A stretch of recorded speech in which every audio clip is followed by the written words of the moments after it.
Welcome everybody to 52 Living Ideas. We're going through Bhagavad Gita. We are on chapter 10, and we are today covering from 22, verse 22 to 42. That's the plan. So let's get started. Penny, if you could read just verse 22.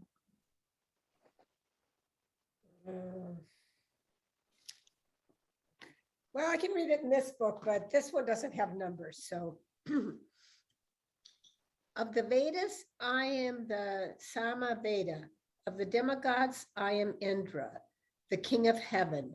Of the senses, I am the mind. And in living beings, I am the living force. Wonderful. Thank you. Yogeshwar, go ahead.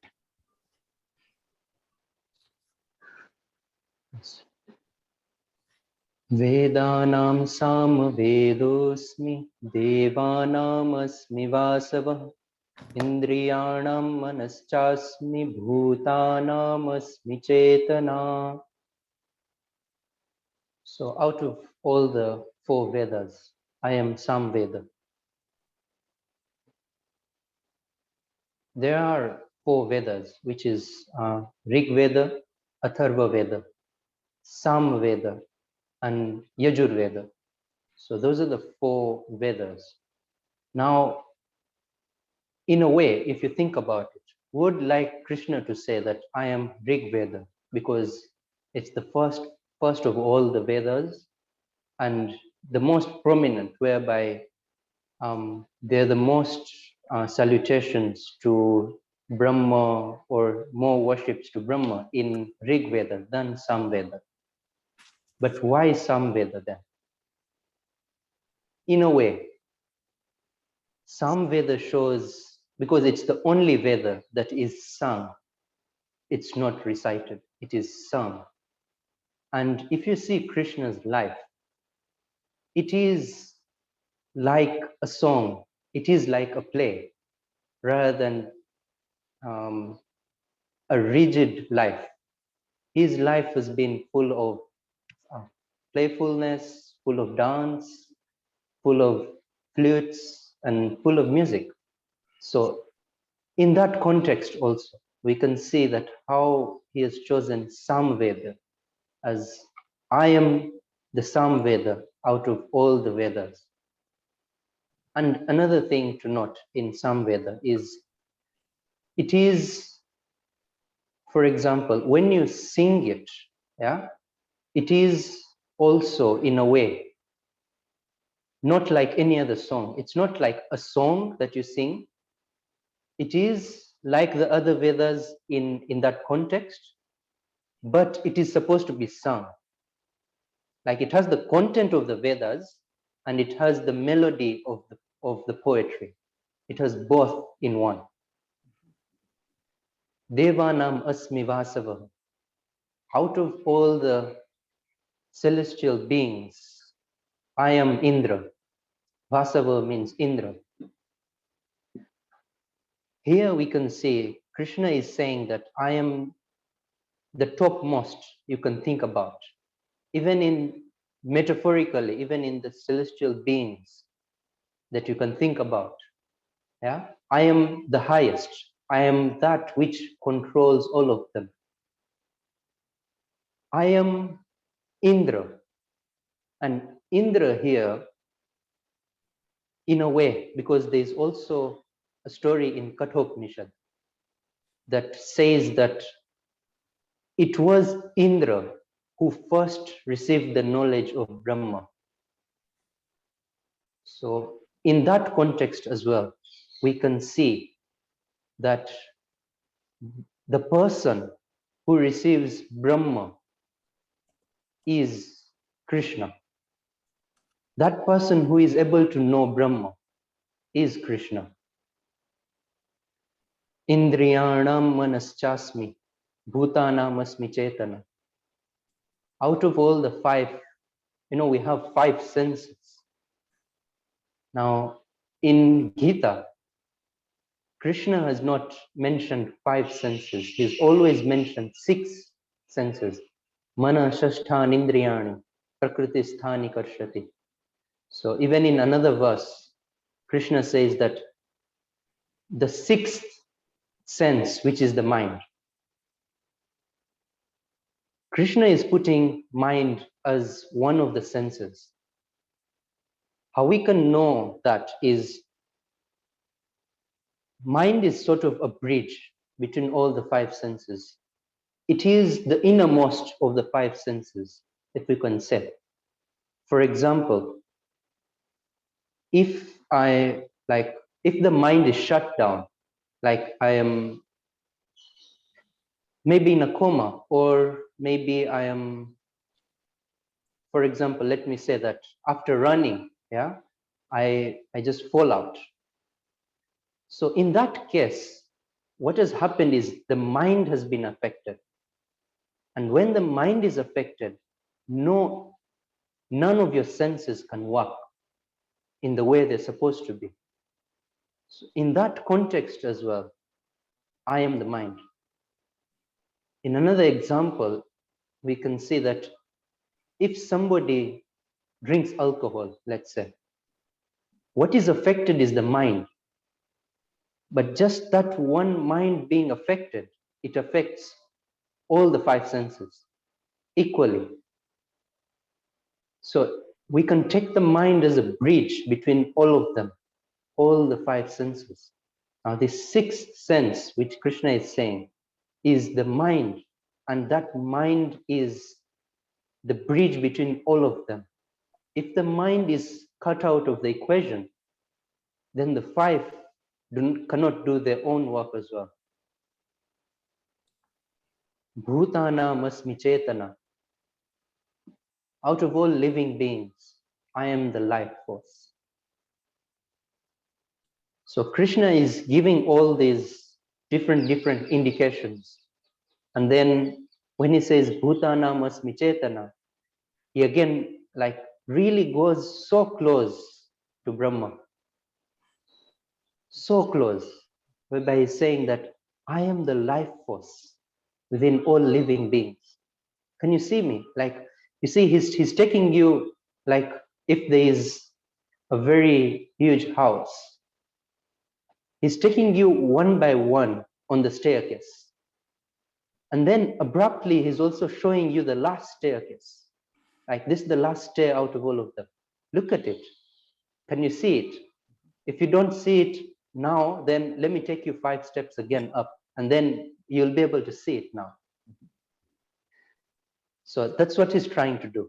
Are you able to see the last stair? So now here he's saying, Bhutana masmi chetana. Any life that you see, it is me. For example, if we can see, even in bacteria, they are alive. So there is a life force within them, like there's life flowing within them. And then even in trees, there is that life flowing within them. If you have a seed, yeah, that seed will become a plant, and then a tree, and then it will flower, it will bear fruits, again have a seed, again that seed, you'll put it in the soil and it will become a plant again. So all that, you can see the life. Sometimes if you have time, you can just sit near a plant, yeah, and see that it also has life in a way. Not only people, not only animals, but even plants have their life. And sometimes it's really good to see the time-lapse videos of a plant that is growing or a flower that is flowering. Those types of experiences, you should have first-hand experiences. Like you should go to the garden and go every day, look at one flower for 30 days. And then you'll have such an experience. But if you really can't do that, then these time-lapse videos also help. Like how something can really sprout out. And then it has a flower, it's a bud, and then it flowers slowly by slowly. That life within. If you can see the life within, you know it is me. Wonderful. Thank you.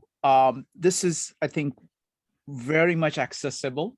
I really like the observation of Samaveda because it incorporates music and it speaks to your emotions. It speaks to the connection far more deeply. So that was beautiful. So what we're going to do is that we're going to have different people just read. We'll do just one reading of English and then continue. David, could you go ahead and read number 23? Yes. Of the 11 Rudras, I am Shiva, and of the Yakshas and Rakshasas, I am Kuvera, the treasurer of the demigods. Of the 8 Vasus, Agni, the fire god, and of mountains, Meru. Thank you. Go ahead, Yogeshwar. Rudranam Shankaraschasmi Vittesho Yaksha Rakshasam Vasunam Pavakaschasmi Meru Shikharinamaham. As we can see in 21, Krishna said, I am Vishnu. Now in 23 here, Krishna is saying, I am Shankara. Yeah? So he's not leaving any stone unturned. He's giving you all the contexts. I am life. I am death as well. I am that power of death and that power of transformation. Now, what Rudra means, 11 Rudras, what Rudra means that which brings about transformation. Yeah? And the 11 types of transformations that I talked about. Now, out of those 11, I am Shankara. Now, Shankara, if you take the literal meaning, like the meaning of the word, it means Shamkara. Sham means peace or bliss. So that which brings peace. Now it is really astonishing, whereby Shankara, who is Shiv, who is supposed to be the Lord of death, as in he's supposed to bring about death, that is being called Shankara, like the person who brings bliss. In a way, death is totally accepted here. It's not only that life brings peace, also death as well brings peace. And if you can see that it is a cycle rather than linear, then death is just like, for example, if we can say, if we can put it in the shortest context, when we breathe in, we're breathing in life. When we breathe out, it is a type of death. Yeah? That's the shortest context you can bring in. Now, you see how much you have to accept that you have to breathe out, whereby you can't keep your breath in for a long time, even though it is life. However much life it is, like you're breathing in oxygen to allow all your cells to take the oxygen in. You can't keep in the breath for long. You have to take it out. So the in and out both sustain you. In the same way, life and death both sustain you. It sustains the world. So accept death as you accept life. And in another way, Shankara, you cannot have, in a way, when you have life, you have death as well. You cannot have one without the other. If you say life is peaceful, then you have to say death is peaceful as well. It's like two sides of the same coin. Like, why do you have death? By the fact that you're born. Death is there. It's a must that death comes. So that's how it's accepted. Any transformation you say, the last transformation, which means death, is me. Vittesho Yaksha Rakshasam.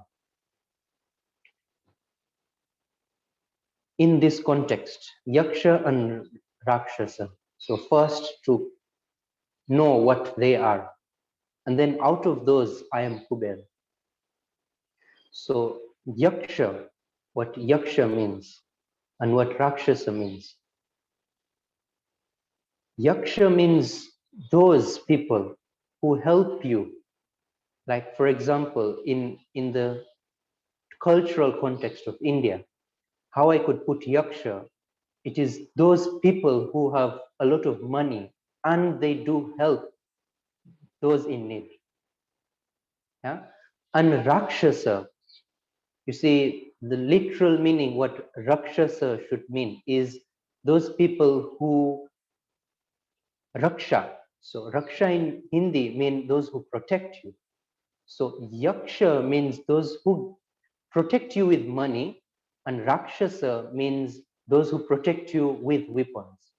They do have weapons, but they use them to protect you. So out of all those who protect you either with money or with weapons, I am Kubera. Now, Kubera is taken as the wealthiest out of all. Now, you can feel that how do you take in a religion, yeah? How can Krishna say that I am the wealthiest out of all of them? Yeah? And what Kuber is known as is he can start giving to the whole world and it never ends. Like that's how much wealth he has. How can Krishna say that I am the wealthiest person? Yet normally what we think as the wealthiest person is not religious. That's what we think. But Krishna here is saying that even the wealthiest person is a religious person in a context. Like he has my Aishwarya, my Shakti, he has my qualities in him, whereby he's providing to the needy. And that quality of providing to the needy, or that quality of giving back to the society, that I am. And Kubera can give back to the society, even his money will not be exhausted. So that much money he has. And Vasunam Pavakas Chasu. Out of the different Vasus, there are 8 Vasus. I am Pavaka. Pavaka means Agni. Agni, fire. So I am fire. Fire has so much cultural context in India, whereby there is that context of fire always moving upwards. If you have any other element out of the 5 elements that we know, or 4, whichever you accept, 5 or 4. So out of them, fire is such unique that it always flows upwards rather than downwards. If you take earth, it's downwards. If you take water, it flows downwards. It looks for the valleys rather than the mountains. And even air, we can see that the heaviest air, it flows down. So it just needs heaviness and it will flow down. But the fire here, it always flows upwards. So it's like that person in, like if we put it in the yoga tradition, that person, normally people are flowing downwards in the chakras. That person who is flowing upwards in the chakras, and he will be 1 in 100, like fire is only 1 in 4. So that flowing upwards, it is me. In another context, if we take fire fire can light up so many candles without itself being exhausted. Whereas if we see earth, if we want to put more earth, like more soil in another bucket or something, we'll have to empty the first bucket where the soil is. So there is this aspect of, if you fill one, the other gets water, and it's the same with air as well. Yeah. So if you fill one side, the other side will become empty. But with fire, what happens is, when you fill so many candles with fire, like when you light up so many candles, the first candle, not even one spark, or not even 1% of it dims out. It is as light, it is as lightful as it was before, just as it was. So all those contexts whereby you can see that if you have an enlightened person, and even the word enlightenment, see, it has light in it. So it shows that fire in it. And in this context, you can see that an enlightened person, if he gives out his enlightenment, yeah, he gives it to others, his enlightenment won't dim out. It is like fire. It never dims out. It is as it is. And when he gives it to so many people, they also light up in the same way that he lights up. And even them, not only the enlightened person, but now even those he's making enlightened, can light up other people as well here, without they themselves becoming empty. That is an essence of light. That's an essence of fire. It never empties out, even though it gives out so much. It is like saying, in Kuber's example, however much money he can give out, he never empties himself. And fire shows that. Even in an enlightened person, a person who's reached full awareness, however much he gives out, he never empties out. And whoever he gives to becomes as lightful, as delighted, and as much of enlightened as he himself is. Not even a small spark less. Meru Shikharinamaham. Out of all those who have peaks, so Shikhara means a peak, I am Meru. Now, what Meru is in metaphoric context, it is the place where Brahma resides, where creation resides.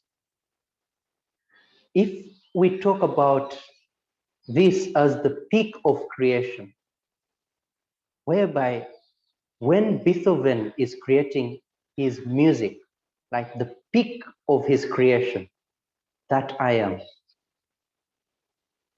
When Einstein is making his new theory, that peak of creation, I am.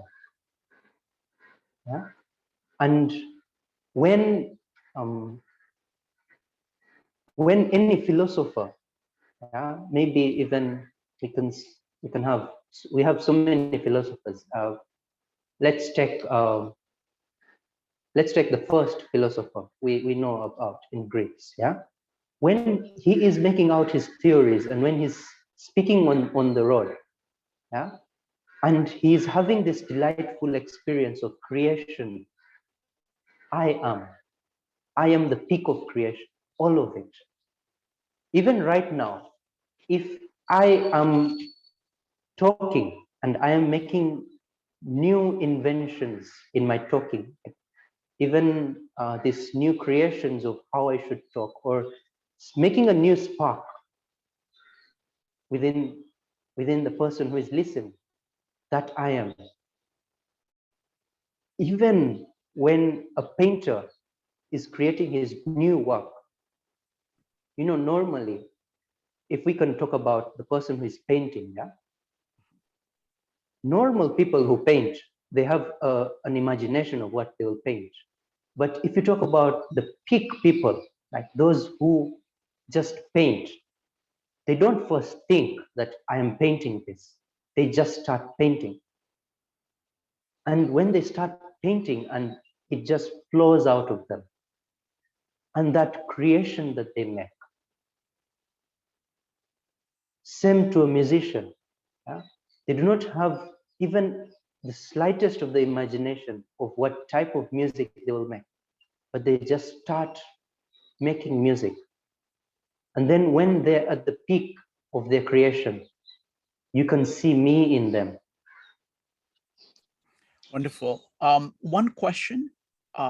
It says, I am Agni among Vasus. Can you explain what Vasus are? Yeah, so Vasu in Indian tradition, those are enlightened people. Yeah, those, like, for example, if we say, because enlightenment, even it has the word light. So out of all those who are enlightened, yeah, there are 8 Vasus that are talked about. And all of them were, let's say in the context, the first to be enlightened. So out of them, I am Agni. Wow, And Agni was one of the Vasus. wonderful. Thank you. So it is a metaphoric context rather than even historical context, more a metaphoric context, and it can show you more metaphorically. Wonderful. Beautiful. All right. Ambika, if you could read number 24. And among the high priests, O Partha, know me as their chief, Brahaspati. Among the leaders of battle, I am Skanda, the war god. Among fluids, I am the ocean. Thank you. Yogeshwar. Purodhasam cha mukhyam mam viddhi partha brahaspatim senani namaham skandha sarasamasmi sagara. So although out of all those people who do yajnas, so those people are called Purodhasa. So out of all those people who Purodhasam, I am Mukhyam, I am the topmost. Yeah, I am the leader of all of them. And who is that? Brihaspati.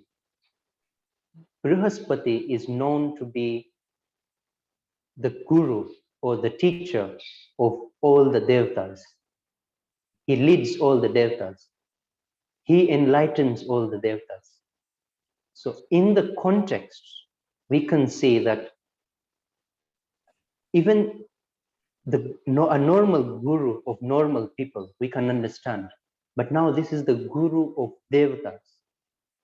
And devtas represent, as we saw in chapter 7, they represent the nearest thing. That which can give you the essence of the ultimate easily, whereby we saw that even the sun, Surya is a devta, moon is a devta.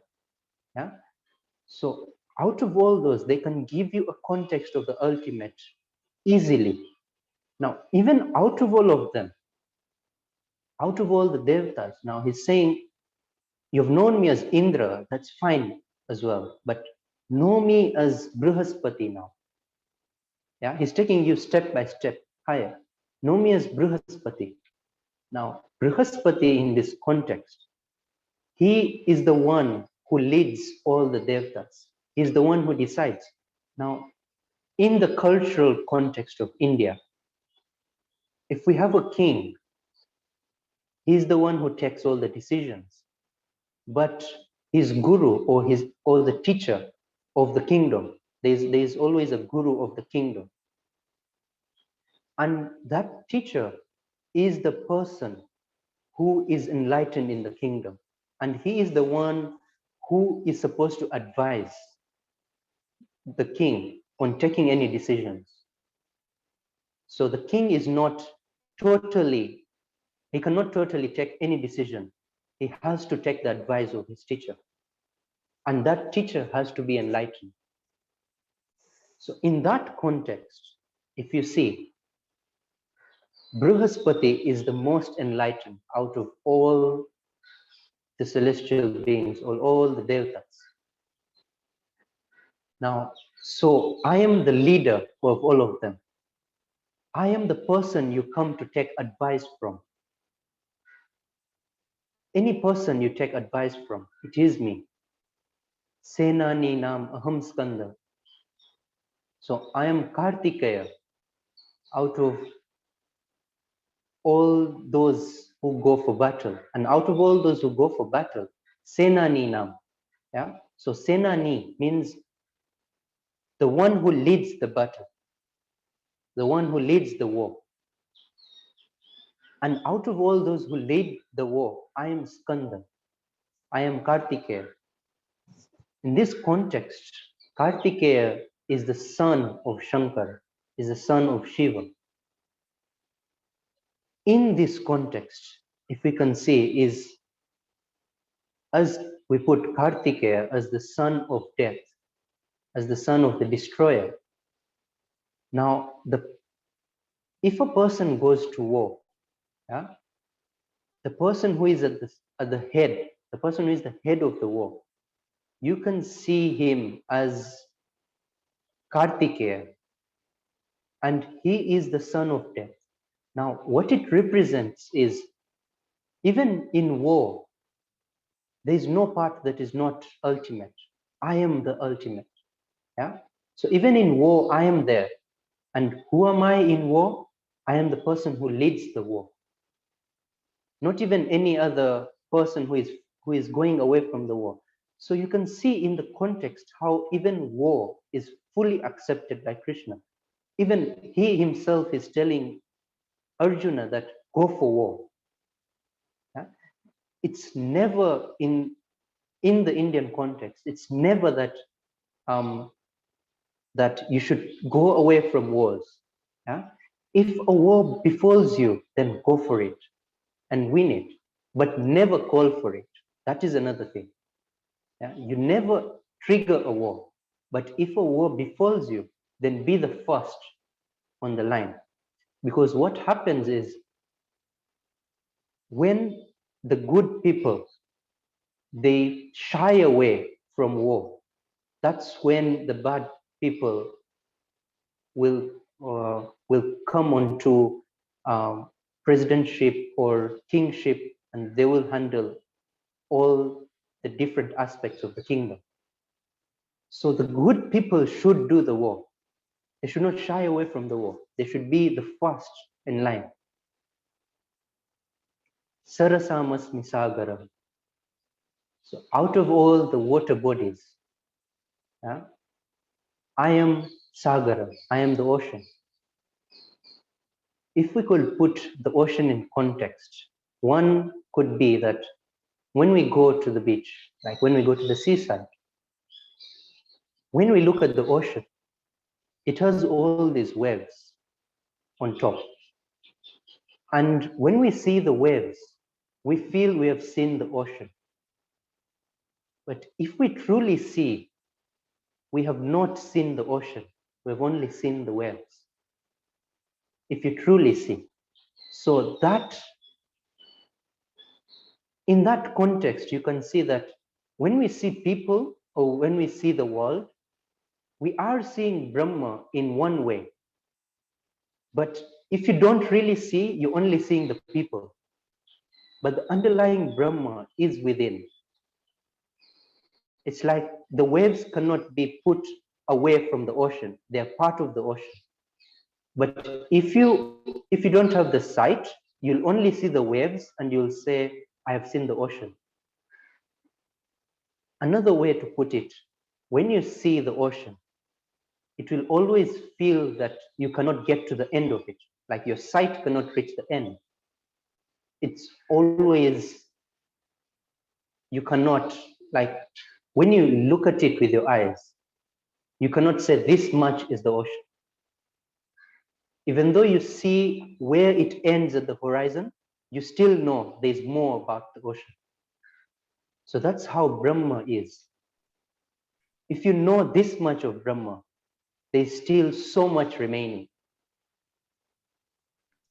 Another context we could put the ocean in is, you know what the ocean does is it sweeps away all that it has inside, all the dirt or all that it has inside, it sweeps away to the seaside.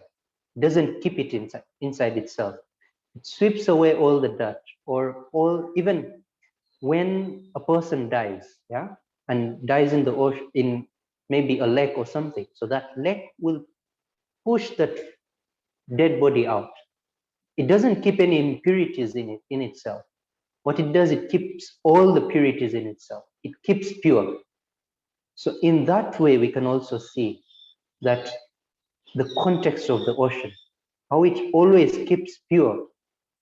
First, you can just see the waves and think you've seen the ocean, but you've not yet. Another context is you can never know how much the ocean is just by your sight. Even though you see the horizon of the ocean, you know there's more. And the third is that it's always pure. It keeps out all the impurities of itself.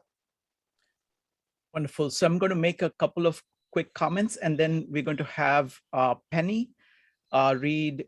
Penny, if you could read 25 next. I'm going to, and after 25, we will take comments and questions.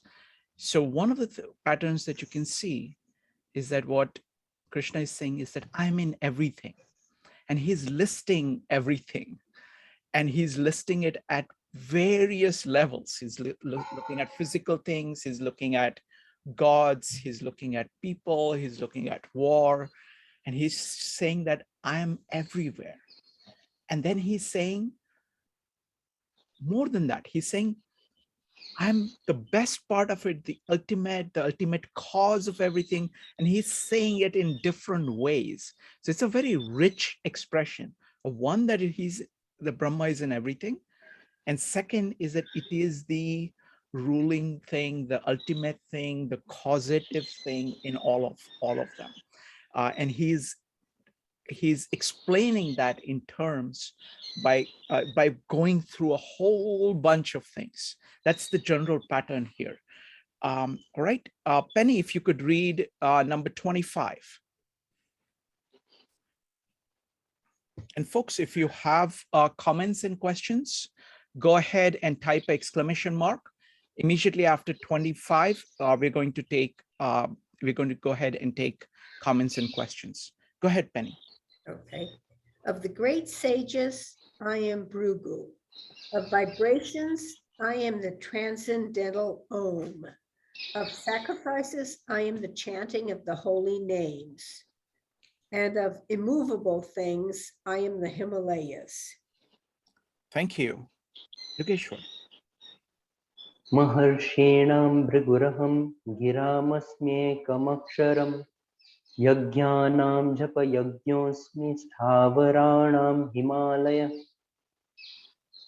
Out of all the Maharshis, now not just Rishis, but Maharshi. It is a combination of Maha, Rishi. Maha means the greatest.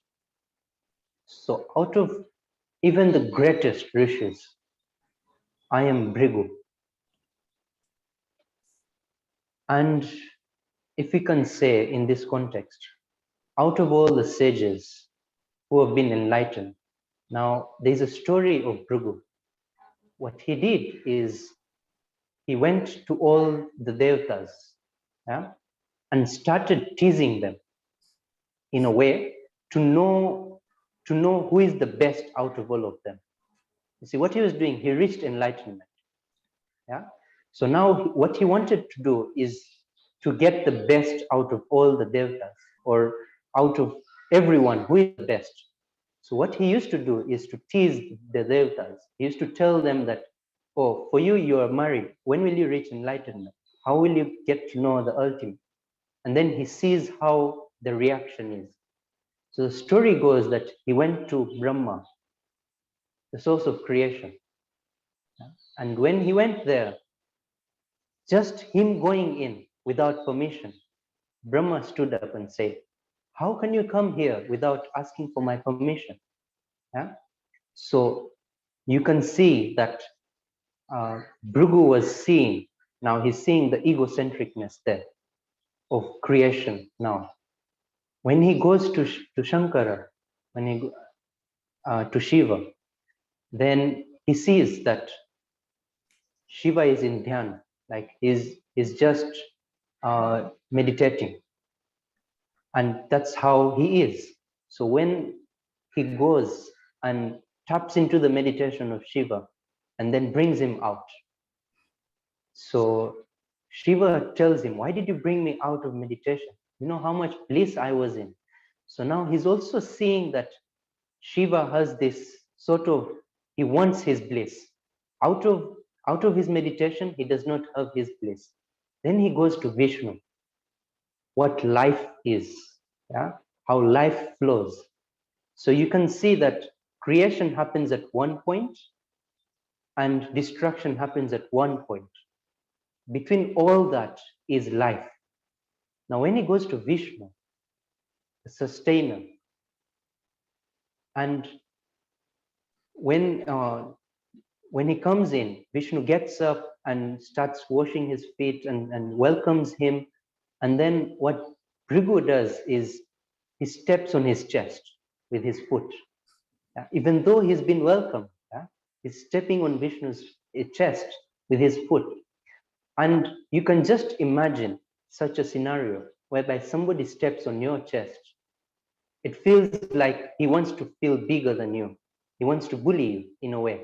He wants to tease you. And then what Vishnu says here is, oh, great sage, I know you've reached enlightenment. Yeah? And your feet are so soft. And my chest must be so hard for your feet. It must have made cracks on your feet. Like you must have felt so much hardness on my chest. So again, he washes his feet and cleans them. So you can see it's not about the story, but the metaphor more. Yeah? How you can see life and how it changes and how life can adapt. And how Bhrigu himself wants to know what the main source of life is. What life should be is something like this. Life should be something everything that comes to it. There is never a point whereby you accept anything that comes to you. You accept everything as it is that comes to you. Giramasmye kamaksharam.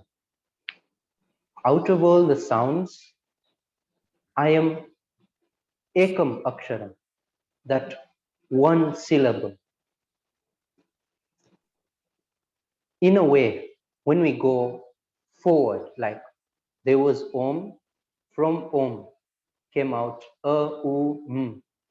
And out of those three came out all the letters of the alphabet. If you take it backwards, yeah, they are the letters of the alphabet. Because Krishna here is taking it backwards. He's saying, out of all the alphabets, I am Om. So now he's taking it backwards. So take it backwards here. List all the alphabets. Yeah, and realize that when you list all the alphabets, you miss out Om. There is no Om. They're all called Akshara. Like letter in Sanskrit, it's called Akshara. So they are all called Akshara. But however much you list all of them, you'll always miss out Om, the one syllable. That the same way you can see, however much you list everything in the world, you'll miss out Brahma. You'll miss out listing Brahma, that Brahma is in the world. But certainly, without Brahma, there is no world. In the same way, certainly, in a certain way, without Om, there is no letter. And in another context as well, when you go backwards, out of all the letters, you take you take the 3, yes? And you go backwards now, you write the syllable Om. In that syllable still, while you're saying it, yeah, it is still, how you're going to say it is That's how you're going to say Om, still. So you're not yet there. You're still in 3 syllables. Krishna is saying 1 syllable. So what it means is not what you're saying. Now listen to the Om. Listen to it, and you'll realize that 1 syllable, when you're listening to it, you'll listen to this 1 syllable that is there and it is present in the silence. There is no place or no time that the Om is not resonating in the world. In the same way that, in Indian culture, dhwani or sound was given utmost importance, and it was discovered upon.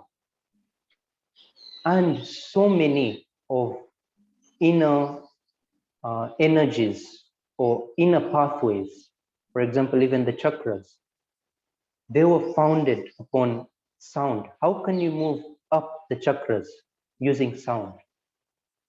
All that was contextualized. It was figured out that this is how you should do it. And then Krishna says, Yajnanam japa yajnasya. Yeah? Out of all the types of yajnas, out of all the pathways to reach the ultimate, I am japa yajna. First, we can put it in the context of Om. Yeah? When you recite Om, since you're reciting it, it will be in 3 syllables. And the will resonate more towards the stomach. It will resonate more there. Yeah. And the U will resonate more as you go on chanting Om. And then you'll realize the U is resonating more towards your chest. And the is resonating more between your eyebrows. So this Om, chanting of Om, takes you upwards. It will always take you upwards towards the journey of the chakras. So it will take you towards the path of the ultimate. In another way, to put japa yajna is also any other japa that you do. Since Indian culture figured out that out of Om, out of are all the letters of the alphabet gotten. Then make any japa, like make any combination of the alphabets and start using it. The thing is that you should love it. And when you love it, yeah, you can get to the Om even using any letter of the alphabet. Because Om is certainly in the alphabet. Like when you write the alphabet out, you'll not write Om. But in the whole alphabet, you have the Om, even though you've not written it. It is the underlying. And in the same way, when you're doing any japa, let it be any Vedic japa or any name of anyone you revere to. So all that, any combination of letters will bring you to the essence of Om and will take you to the ultimate. In a third context, you could put it, any japa. How japa is known is when you say Rama, Rama, Rama, or Krishna, Krishna, Krishna. If you do it practically, what it does is it builds this confinement within you, within which all your thoughts become zero. All your energy is towards one type of japa. It's towards one type of sound.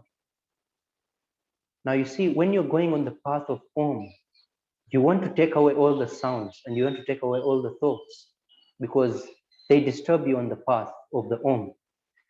So when you do any type of japa, that sound, just the sound, because what happens is before identifying any type of japa, all the rishis, yeah, they decide on one type of japa. They are more concentrated on the sound, the type of sound it makes, and how it resonates with the body. So what it does, it makes sort of a cocoon within yourself. So within that, there is no thought. Within that, there's only that sound. It makes sort of a body of the sound. Now when you're reciting it, you feel that within each and every cell of yours, within each and every hair of yours, you feel the sound. You feel the sound going from in outward. And it's not just from your mouth or not just from your mind that you are doing japa. You're doing japa with each and every cell of your body. And it just happens. It becomes part of your body. Now, why that is so important is you can see how a butterfly, it comes out of the cocoon, comes out of that shell. Now, if it was never in that shell, it could never have become this butterfly that it has become. So in the same way, this japa that you're doing, any name you take, whether it's Om or it's Krishna or it's Ram, what happens is it brings about that cocoon.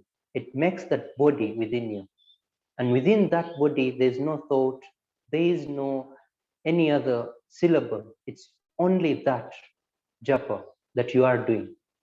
And from within, since all your life force is within that shell, when that life force is able to break the shell, you also have to break the shell of the japa. You have to come out of the japa. And when you come out, you come as a full-fledged butterfly. A butterfly that has become all with its wings spread out and can fly into the world. So you come out an enlightened person from that. Sthavaranam Himalaya. Out of all those that do not move, I am the Himalaya. Now, when you take the context of a mountain here, yeah, however much wind falls onto the mountains, they do not move. Yeah? They are as they are. If you take it in the context of japa, because it's just near japa, what happens when you're doing japa is you build that mountain within you, and it is immovable. There is nothing, there is no thought that can move that mountain. There is nothing from outside that can move that mountain. It is straight up, it is there, and it's always there. And what happens is that mountain, it brings up so much willpower within you. It feeds up so much thought within you that, you see, when you come out of that shell that you've made, you come out enlightened. So in the same way here, when Krishna is saying that out of all the mountains, I am Himalaya, I am that which cannot be moved. Whether it is the willpower that cannot be moved, or it is that strong mental power that you have, I am that strength within it. Wonderful. Thank you. Thank you, Yogeshwar. So folks, it's time for questions or comments.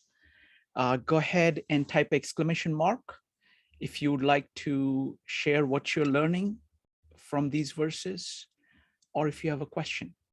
We're going to start with Evanik. Evanik, go ahead. Hi, Hi, Yogeshwar. First of all, thank you for the presentation. So I guess I have a question of who is Krishna? I always thought for some reason that Krishna and Brahma were the same, but I guess my question is, what is Krishna, and is Brahma included in Krishna? Like, I'm a little confused. I don't know if that made sense. Go ahead, Yogeshwar. Yeah, so first thing to understand is Krishna is not the body that you see. Is not that which you see who is speaking, but he is the speaker from within. Yeah? And he has become one with Brahma. He is talking from there. He's talking from that contextual point that I am Brahma. You cannot say that Brahma is within Krishna in a way, because they are one and the same thing. It's like putting a drop of water into water. It's not like you can say that this water is in the drop. It's like they are one and the same thing. They've become one. There's no two in there, if you can know it from that context. This is a fantastic question, Avanik. So we will keep on, what is Brahma is all that Gita is about. That's it. So, that is the question. Does anybody else want to make a comment or ask a question? If not, I'm going to make my presentation. I'm going to give 10 seconds. I'm going to go ahead and start sharing the screen. This is going to be much tougher than yesterday because, let me see, start broadcast. Okay. All right. Let me see here. Okay. So what I'm going to do today is I'm going to use Naneshwar's one metaphor that he has used for Brahma. As I was telling Avanik, this whole Gita is about what is Brahma. That is it. Okay. And what I'm going to do today is that I'm going to make almost like a poetic, metaphoric, metaphorically, I'm going to talk about it because I find it hard to talk about it conceptually. I'm not good at poetry, but that's what I'm going to try to describe the same thing that I described yesterday, but using a very, very simple and powerful metaphor that Naneshwar uses. So this is Brahma. It's the center. It is something that is the universal principle that is there in everything and that contains everything. So it is everything in this one center. Okay. Now, first question Naneshwar asks, this is in chapter 17, is, what is the name for it? And he says, Om is the name for it. Okay, so then he asked the question, if it can't be named, this is the same thing about Tao Te Ching. Tao, ko Tao, Fei Chang Tao. What does that mean? It says that Tao that can be named is not the eternal Tao. So what is this business about naming Brahma? So he explains very beautifully. He says, look, imagine that you just had, an infant, okay? It's your infant. Now, the infant is what he is. You can call it by a name, but the name is not infant. But if you call it by the name, and if you do it the right way, he will respond to it. So the name of Brahma is Om. So Om is you calling out to Brahma and then waiting for it to respond. Okay, so think of it as sound. Okay. Now, yesterday we saw that there were 3 paths to Brahma. Let's see here. Okay, there were 3 paths to Brahma. This part, we will call it A, U, and M. Om. 3 paths. So this is the path of heart. This is the path of mind. And this is the path of body. Okay. Another way of looking at it is that this is your capacity to love. This is your capacity to seek. This is your capacity to build. Okay. Third way of looking at it is that this is creation. This is sustenance. This is to sustain. I'm going to change this to create here. Create. And this is to transform. Okay. Fourth way of thinking about it is that this is awakening of your consciousness. Okay. This one is the universal principle.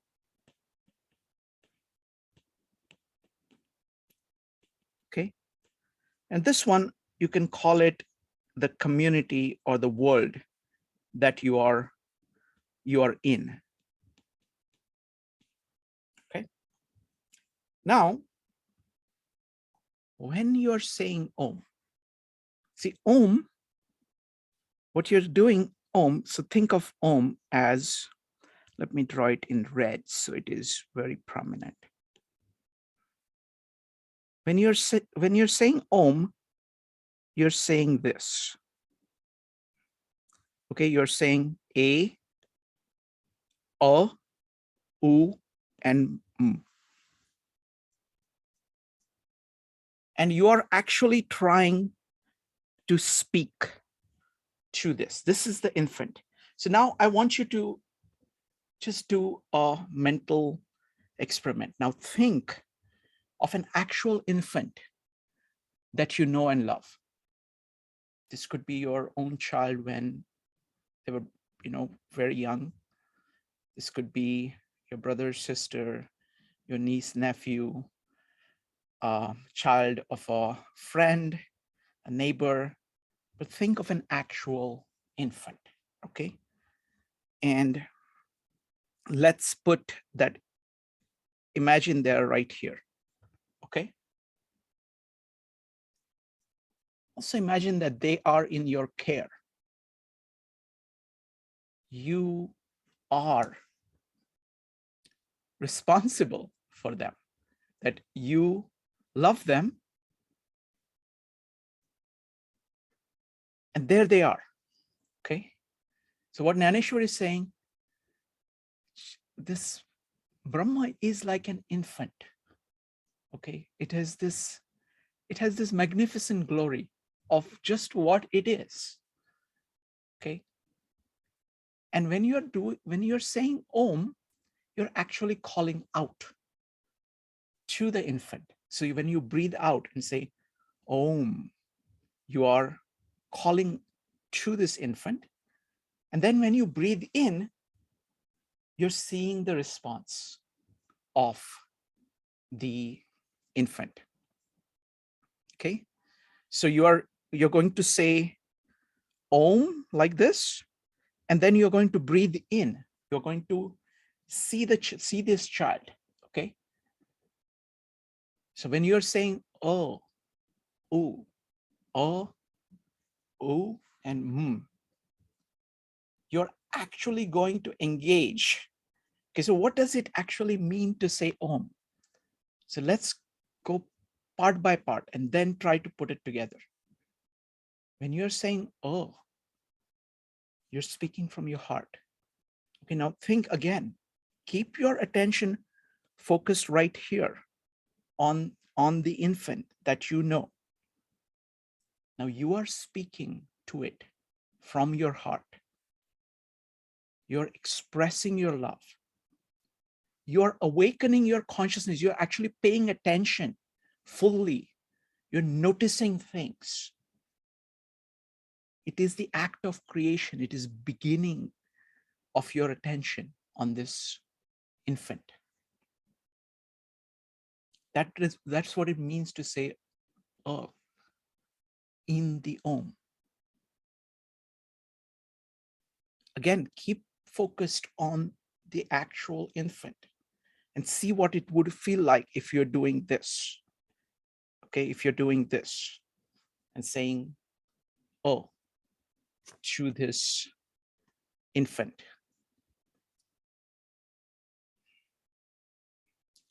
Next, see what happens when you move to U.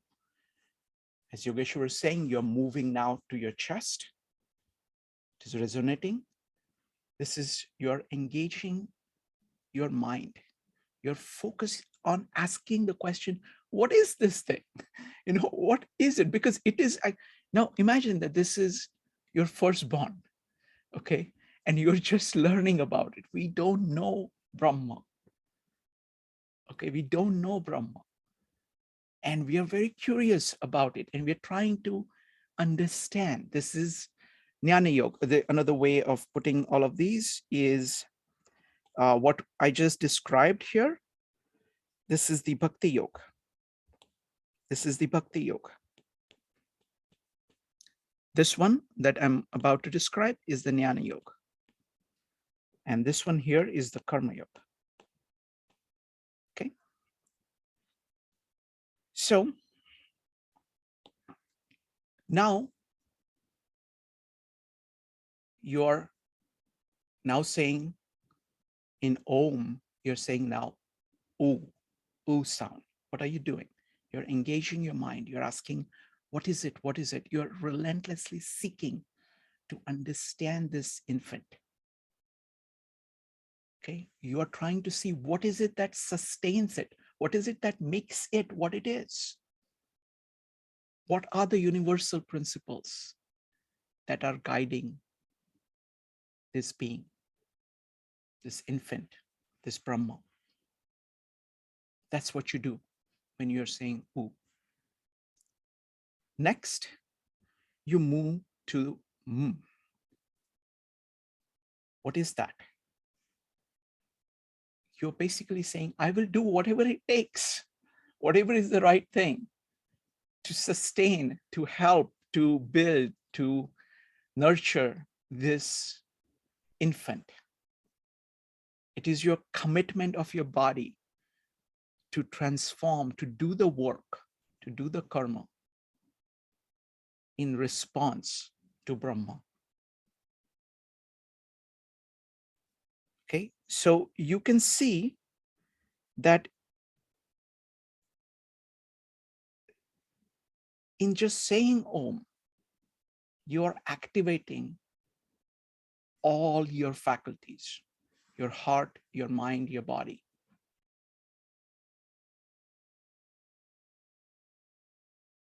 What Om is Om is the name of this center right here. And in talking about it, notice that you're actually going from your own heart to your own mind to your own body. So it is analogous to you. So it is the deepest expression of yourself.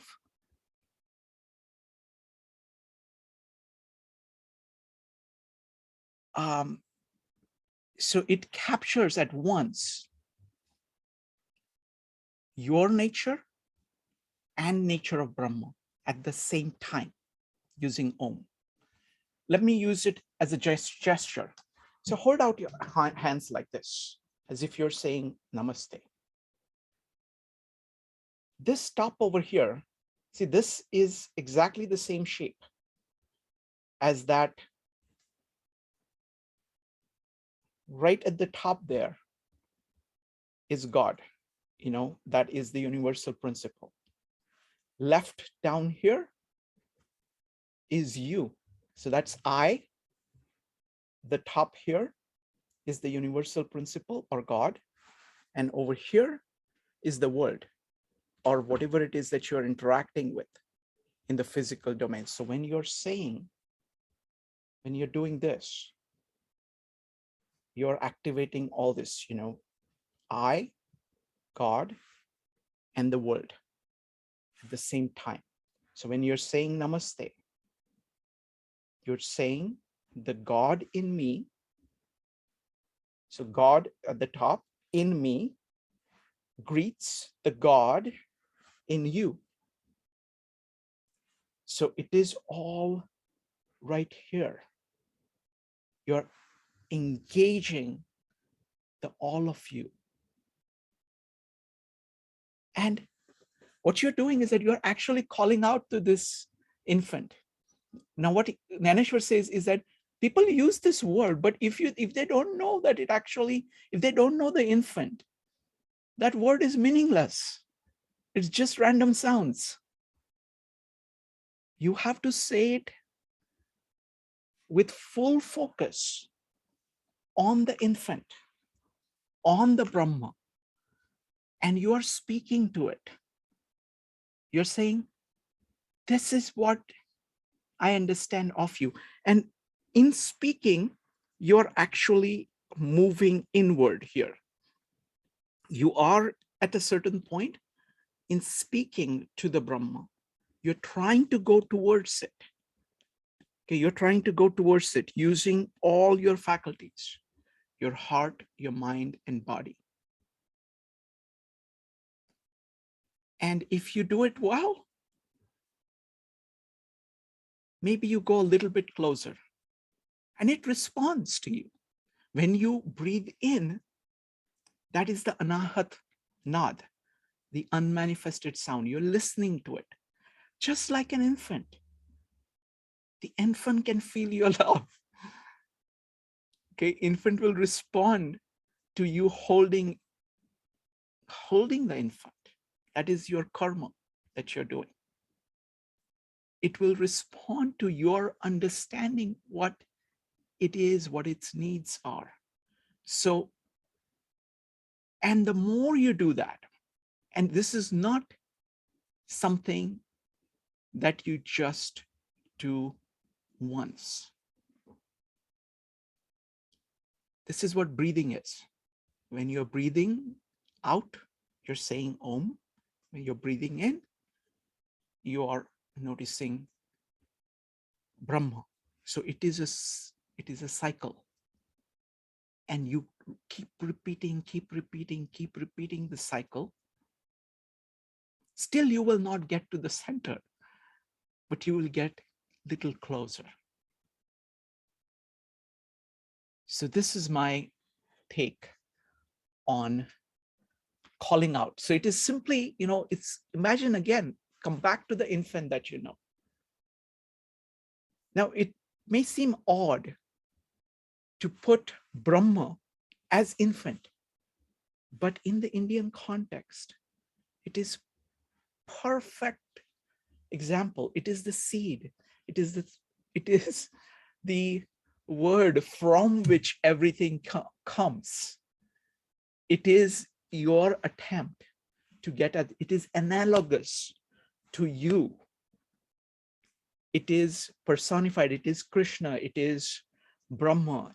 That's exactly what Arjun is doing when he's talking to Krishna. He's talking with all his heart. He's talking with all his mind. He's ready to do any work necessary. That's how he's talking to Brahma, and Brahma is talking back. That's what you have to listen to. when you're listening to Brahma, the world will tell you stuff. You have to be open to letting the world break in on you. Your heart needs to be open, your mind needs to be open, your actions need to be open to what you're taking in. So that is my quick summary, shorter summary than yesterday. So would love any comments or thoughts or questions. Go ahead and type an exclamation mark if you'd like to comment what you got from this presentation, or if you have any questions.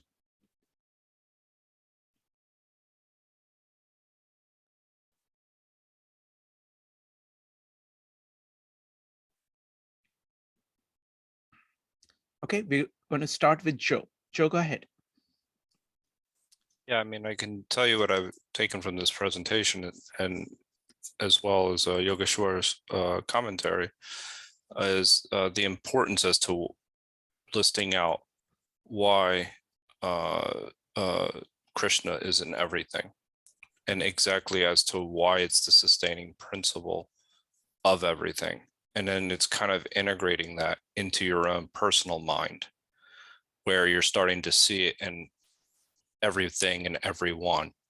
It's a process that you're kind of, it's not a process that kind of, but it's a way of being, is the best way I can explain it. And it helps you see how all this is interconnected. So I really appreciate it. That was my comment. Thank you, Joe. Next up is Brian or Penny. Okay, I just had a question about, Sure. like what you were saying and stuff. And I thought the hands, I really like that part, and how, is this something that the average Indian person know? Do they know this? I mean, when they say Om, is this something that they've grown up with and kind of? Some of this is mine. Some of it is, like, for example, the thing that average person knows is the Namaste. Okay, so Namaste is the God in me greets the God in you. Now that is a very profound principle, because what it is doing is that it is, firstly, it says it's starting with God in you. So it goes to the heart of you and starts from there. And then it is saying God.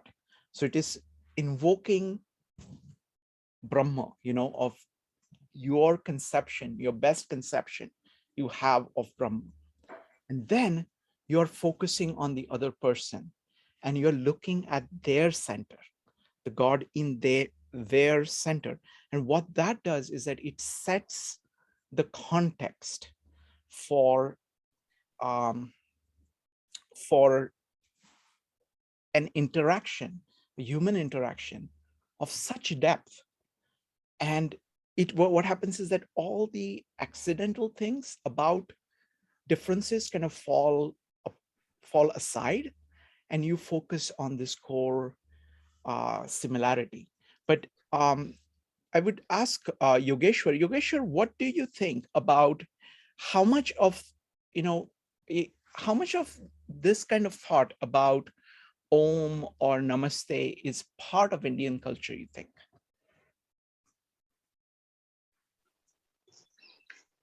So in a way, like, it is so much ingrained into the culture, sometimes it misses out the point sometimes. But then if we also see whereby, you see, the culture still has that of bowing down and taking refuge and all that. So it's like it may have lost what it was meant for at the top. But then you can also see that some of the essence is still kept. Yeah? That ritual still has its essence a bit, whereby when they say namaste or when they bow down to someone, yeah, they still have that acceptance for the other person. They can still accept that person for themselves. They're not turning them away. They're not saying you're someone else, I'm somebody else. They're still accepting them. Yeah, excellent point. I mean, and other point I would make here is that all religious things and all actually philosophical things as well tend to get ritualized. And there are many people who would use, and that's what Naneshwar is complaining about too. He's saying, if you just use Om, and you don't, if you use a name of an infant and you really don't know the infant or don't care about the infant, that name is not going to do you any good whatsoever. You're not actually calling to that infant, though it may be the name of the infant. It means nothing. It's only when you say it the right way, when you engage your heart, when you engage your mind and engage your body and remain focused on that infant, that you're calling to it. And the infant knows it. And so the response that you get through that is going to be dependent on that. Wonderful. David, go ahead. So I wanted to understand how this is related to the sense of detachment and enlightenment, because it seems that you're saying that to be drawn into Brahma, and I thought that there was a sense that Brahma was looking for people to, wanted to help people detach so they would become enlightened. Sure. Whereas, let me answer it. Let me answer that. That's a very good question. So let me go ahead and bring up the diagram again. It's coming up. Okay, there. Okay, so if you look at this entire diagram, so there are two directions here. There is a direction inward. Let me make it a little bit larger. So there is a direction inward here. This is good direction. Okay, the bad direction is the direction outward. So all the attachment that is being talked against is saying, don't go this way, go this way. Go towards the center, not towards the periphery. The attachment idea is saying that, you know, that in outside, there is these kind of bodily pleasures that I'm interested in. I'm caring about what people think of me. They're going in this direction instead of actually building things. When you're here, you're kind of afraid of people. You're kind of drifting, just reacting to things emotionally. Here, you are kind of full of delusions. So all the things about detachment are saying, don't go away from the center. So the concept of attachment, so is all in this direction. What happens in this direction is fundamentally different. And that's the difference between like, for example, I was talking about the idea of let's say the love between the infant. Let's say here is the mother of the infant. She has devotion towards the infant. She has full attention. So for example, again and again throughout Gita, Krishna is saying to Arjun, focus on me, be attached only to me, nothing else. Have full devotion. So detachment is a concept of saying, don't be attached to periphery, be focused on the center. That's what it is. That's what I would say. Does that make sense to you?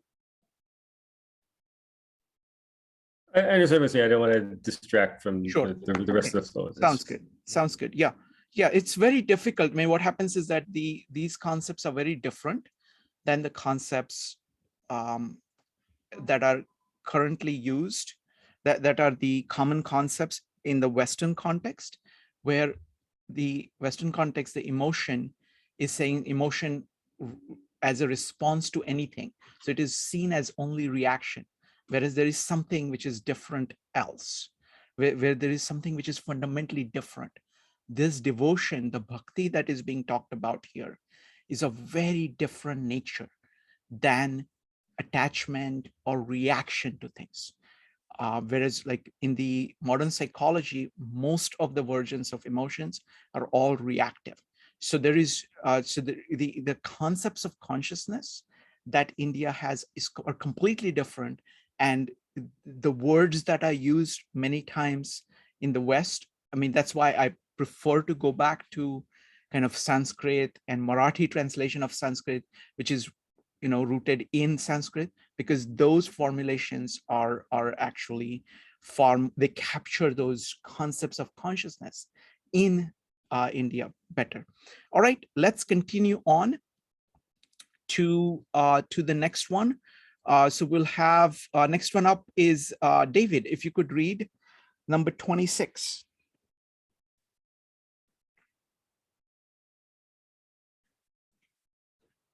Yes, certainly. Let me read from the Iswaran version. So 26. Among trees, I am the Ashvatha, the sacred fig.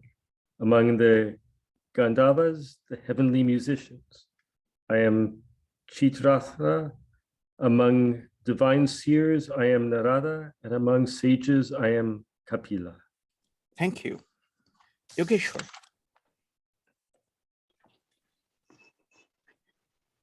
Ashwatha sarva vrikshanam devarsheenam च नारदः गन्धर्वाणां चित्ररथः सिद्धानां kapilo मुनिः.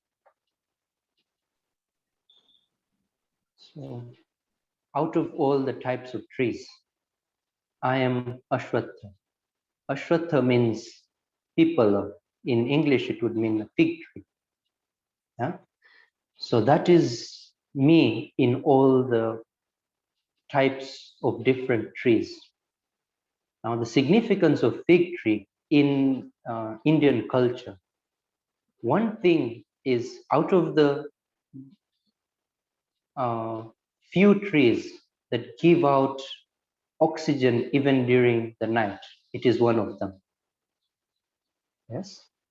And another context of the fig tree is that what it does is it is like great in a way. It is very large and it has so many leaves with a great trunk, let's say.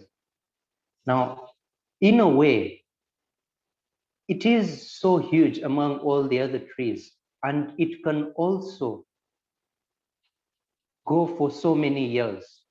Like if we really know the tree that Buddha sat under, it is still there. So that type of tree that can even go for so many years, it can like cut through so many years, and it can cut through time. That type of tree I am. Such trees are rare in a way that they can cut through time. And however much there is, like, for example, they get some little rain only, or they can just go through, even droughts, they can go through.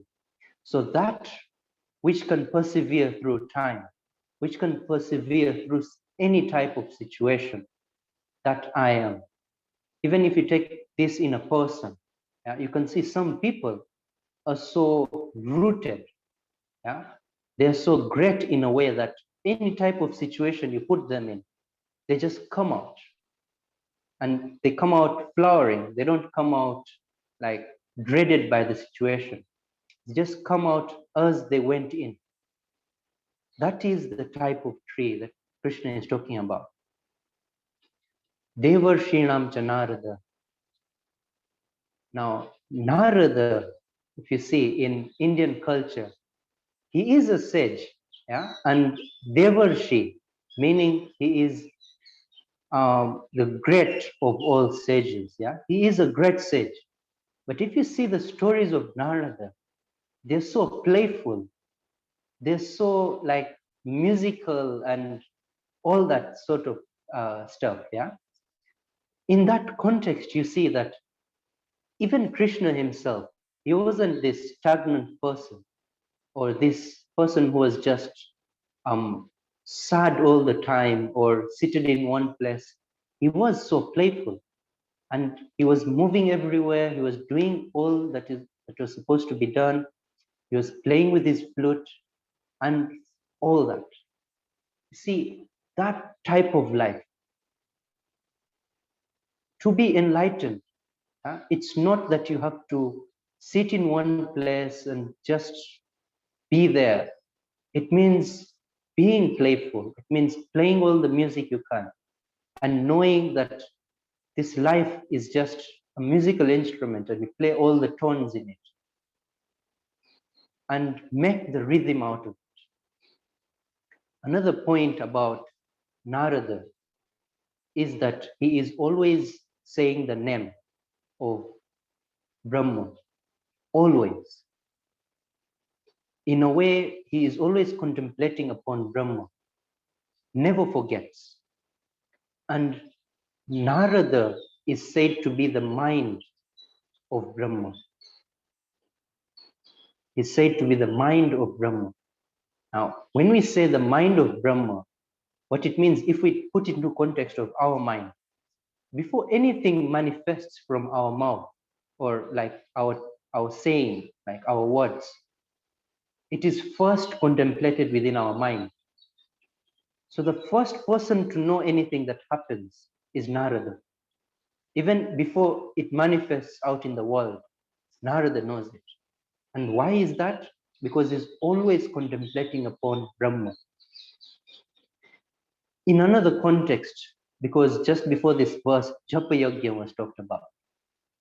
So Narada Rishi is the best at Japa Yajna. He's always saying the name of Brahma, Narayana, Narayana, always. And then he also has another quality whereby he doesn't stay at one place for more than, if we could put it in the Western context, about 20 minutes. Yeah, it's said a gadi. He doesn't stay anywhere for that time. He's always moving up and down. And you see, the funny thing about his stories is that he will go to a devta like Indra, and then he will go to an asura like Ravana, and he'll go to an asura like Kansa. He'll go everywhere. There's no place that he will not go, even though it is the greatest of all good beings, or it is the worst of all beings. He'll go to everyone and talk and do all this, spiritual talk and everything. He will even confuse some people. Because you see, it's like he has this great type of personality. He mixes and blends with everyone. And this funny type of personality that if you just think about him, it makes you go crazy, like all these stories about him. Yeah. And wherever there's something funny about the stories in the Puranas, Narada is there.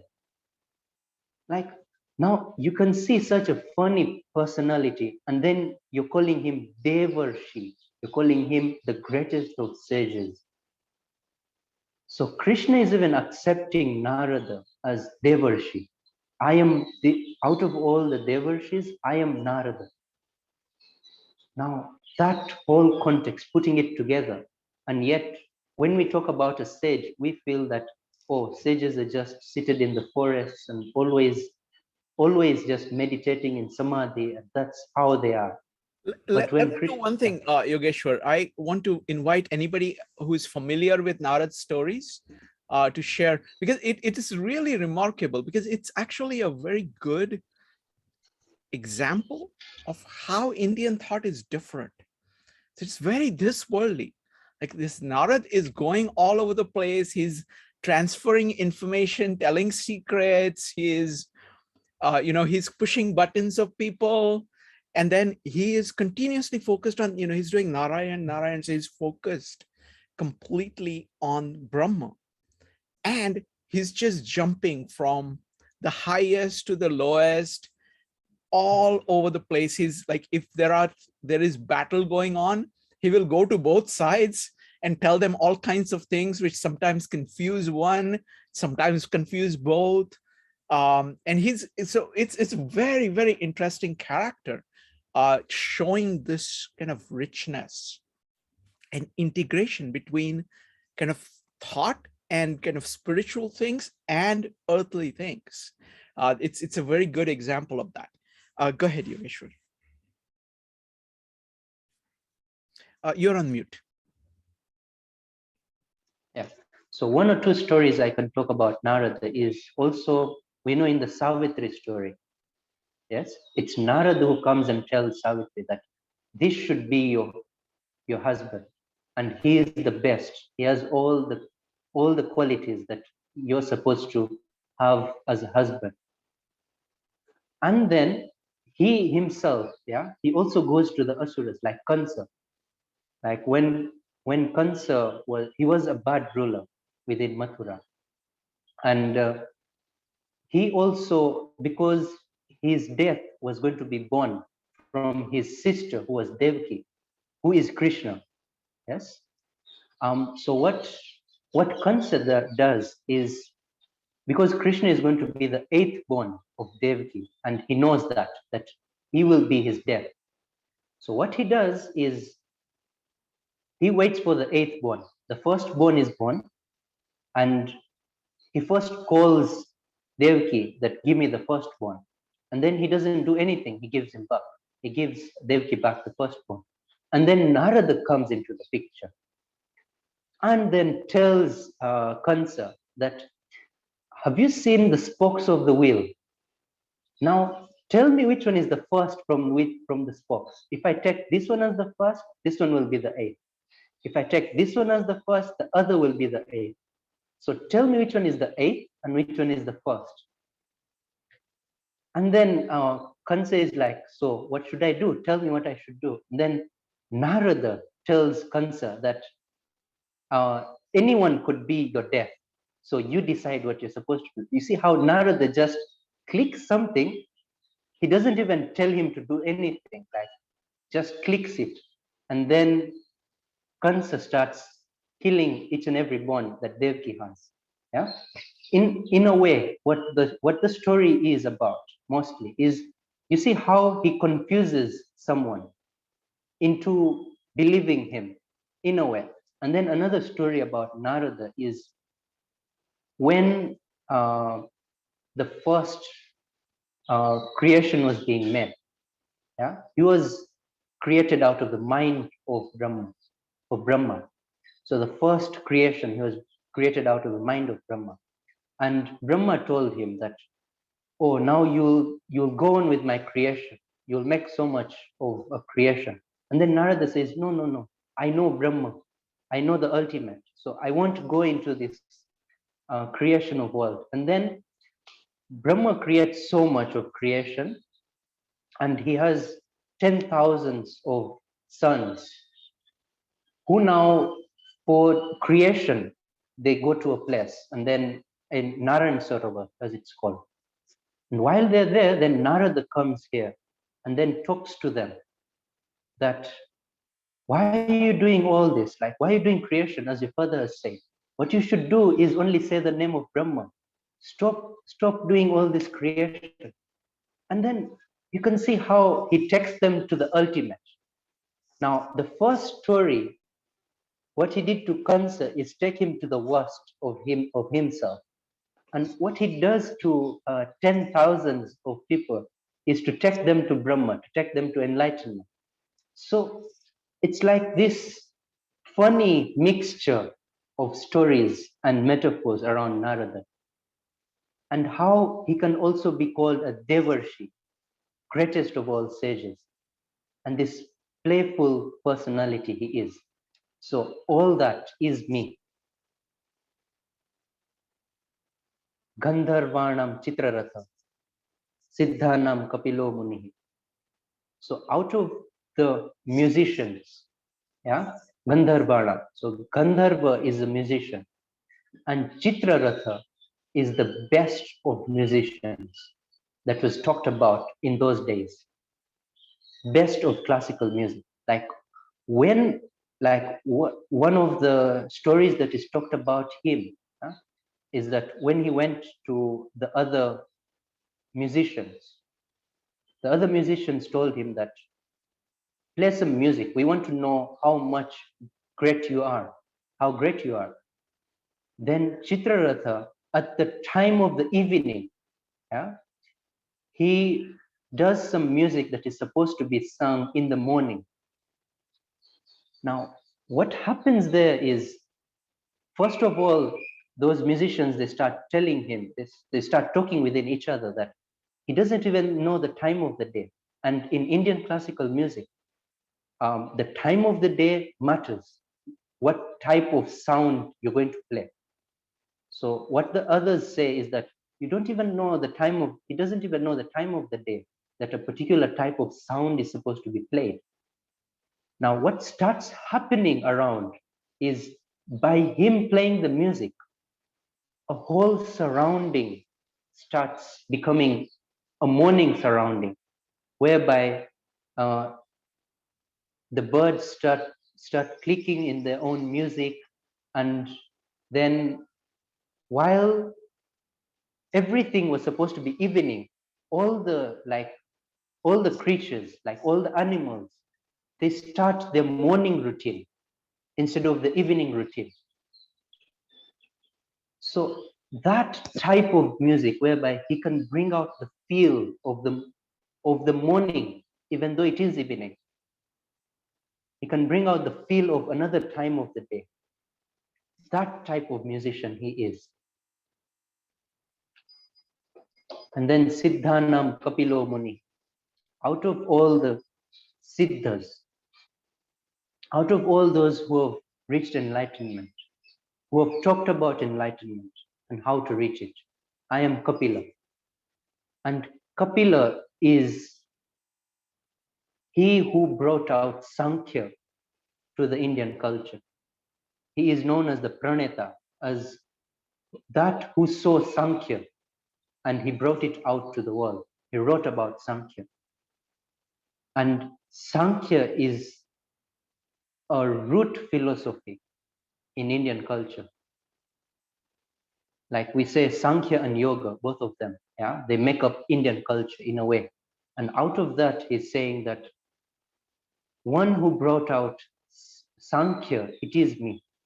And the story about Kapila Muni is that he had his mother, Devhuti, and Kashyapa was his father. So they had 9 children, and then the 10th was Kapila. So what happened is that Kashyapa said that since I've had these 10 children, I will go to the forest now, and do my enlightenment process and go on. And then Devhuti was like, then how will I get to enlightenment? Tell me, since you're living and you're the only one I know is enlightened or can reach enlightenment through the path. You know you have the path of enlightenment. And then Kashyapa tells Devhuti that Kapila, your last son, will take you to enlightenment. And what happens is, on her deathbed, on Devhuti's deathbed, Kapila gives all this gyan, all this knowledge to Devhuti on how to get to enlightenment. So the context of the son giving his mother all this knowledge, and then the mother also accepting, yes, I accept your knowledge, I accept what you're saying, with all that open heart. And Kapila being the youngest of all, you can think that he may not have this much knowledge, but you see, in the context of Indian culture, age is not a matter. You can get your knowledge at whatever age, as long as you're one with Brahma and you've reached Brahma, you've got all the knowledge that is supposed to be. So Kapila told all this knowledge about Sankhya to Devhuti on her deathbed, and she was her mother.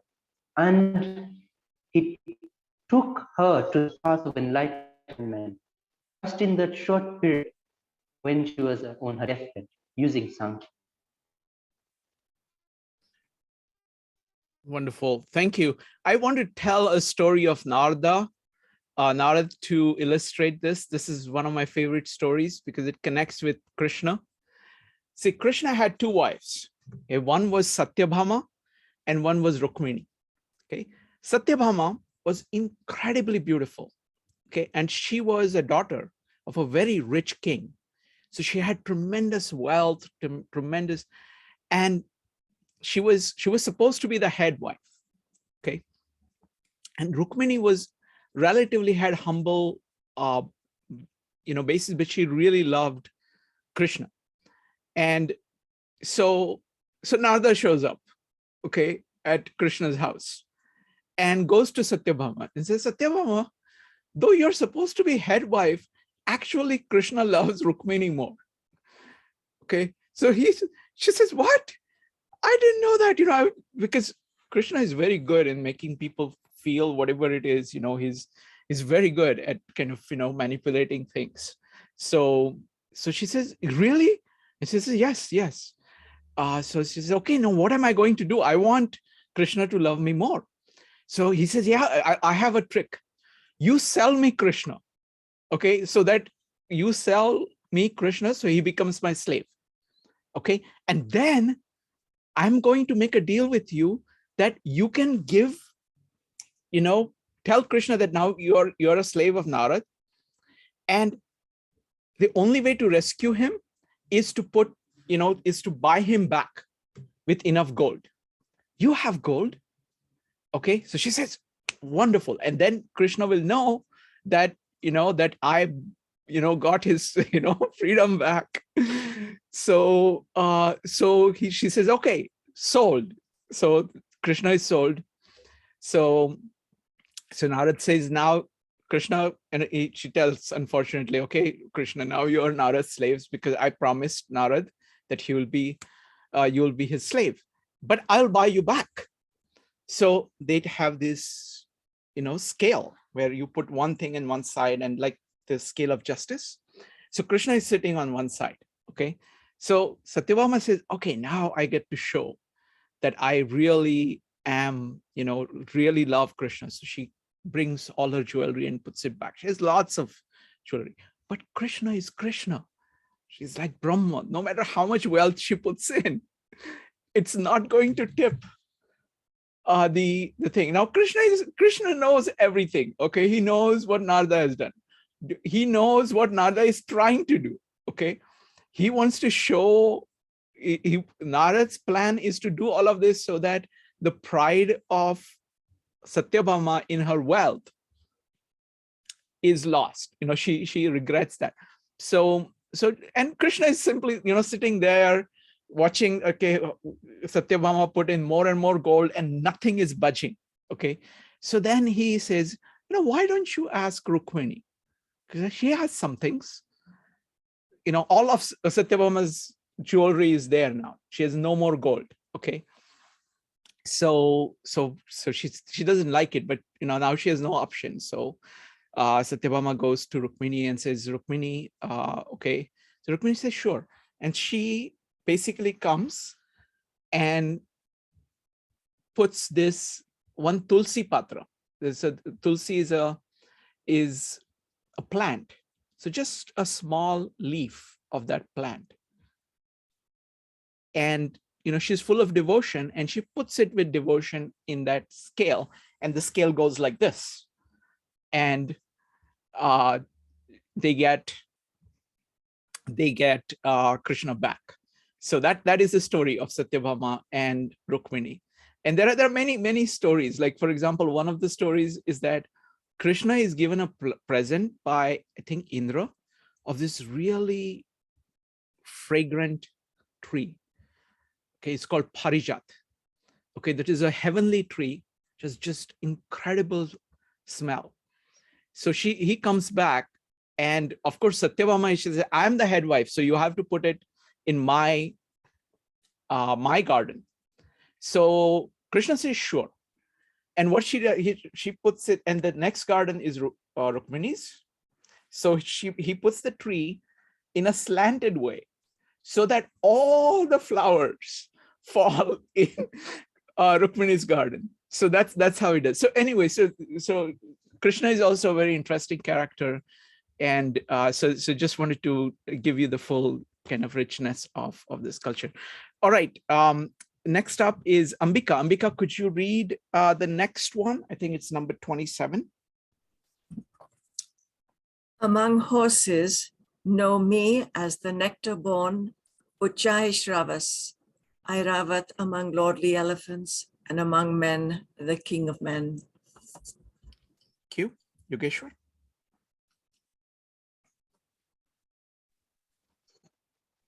उच्चैः श्रवसमश्वानां विद्धिमामृतोद्भवम् ऐरावतं गजेन्द्राणां नराणां च नराधिपम्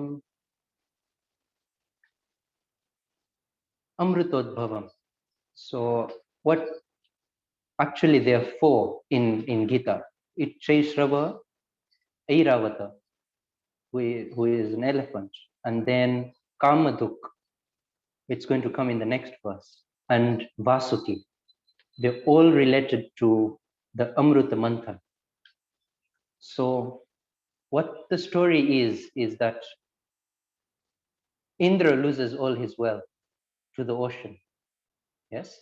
And now Indra has nothing to do, like he can't do anything, and so much time goes. What happens is they go to Brahma, they go to Vishnu, and then they come up with a plan that all the Devtas and all the Asuras will come together, and they will churn the ocean, and they will get back all their wealth. So what happens is now they go to the Asuras, and then the Asuras say that if we churn the ocean, then what comes out last, the Amrita, will be ours. And then they have a disagreement, and then they agree that they will do it half-half, according to however many they are. Then they go on to churn the ocean.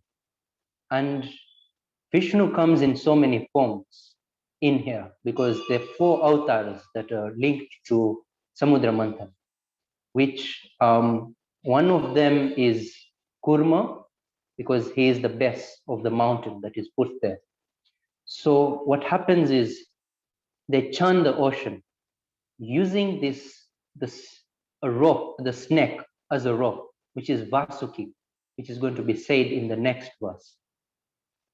And they churn the ocean on the mountain, using the mountain as a pole. While they're churning the ocean, all these different 14 types of different things come out. And they are so happy with these 14 types of things that come out. Now, what has to be known here, yes, is because this is a story of the Puranas. Now, the same story, if you take it to the Upanishads, which are meant for knowledge, and this is a metaphor, like Puranas have so many metaphors in them.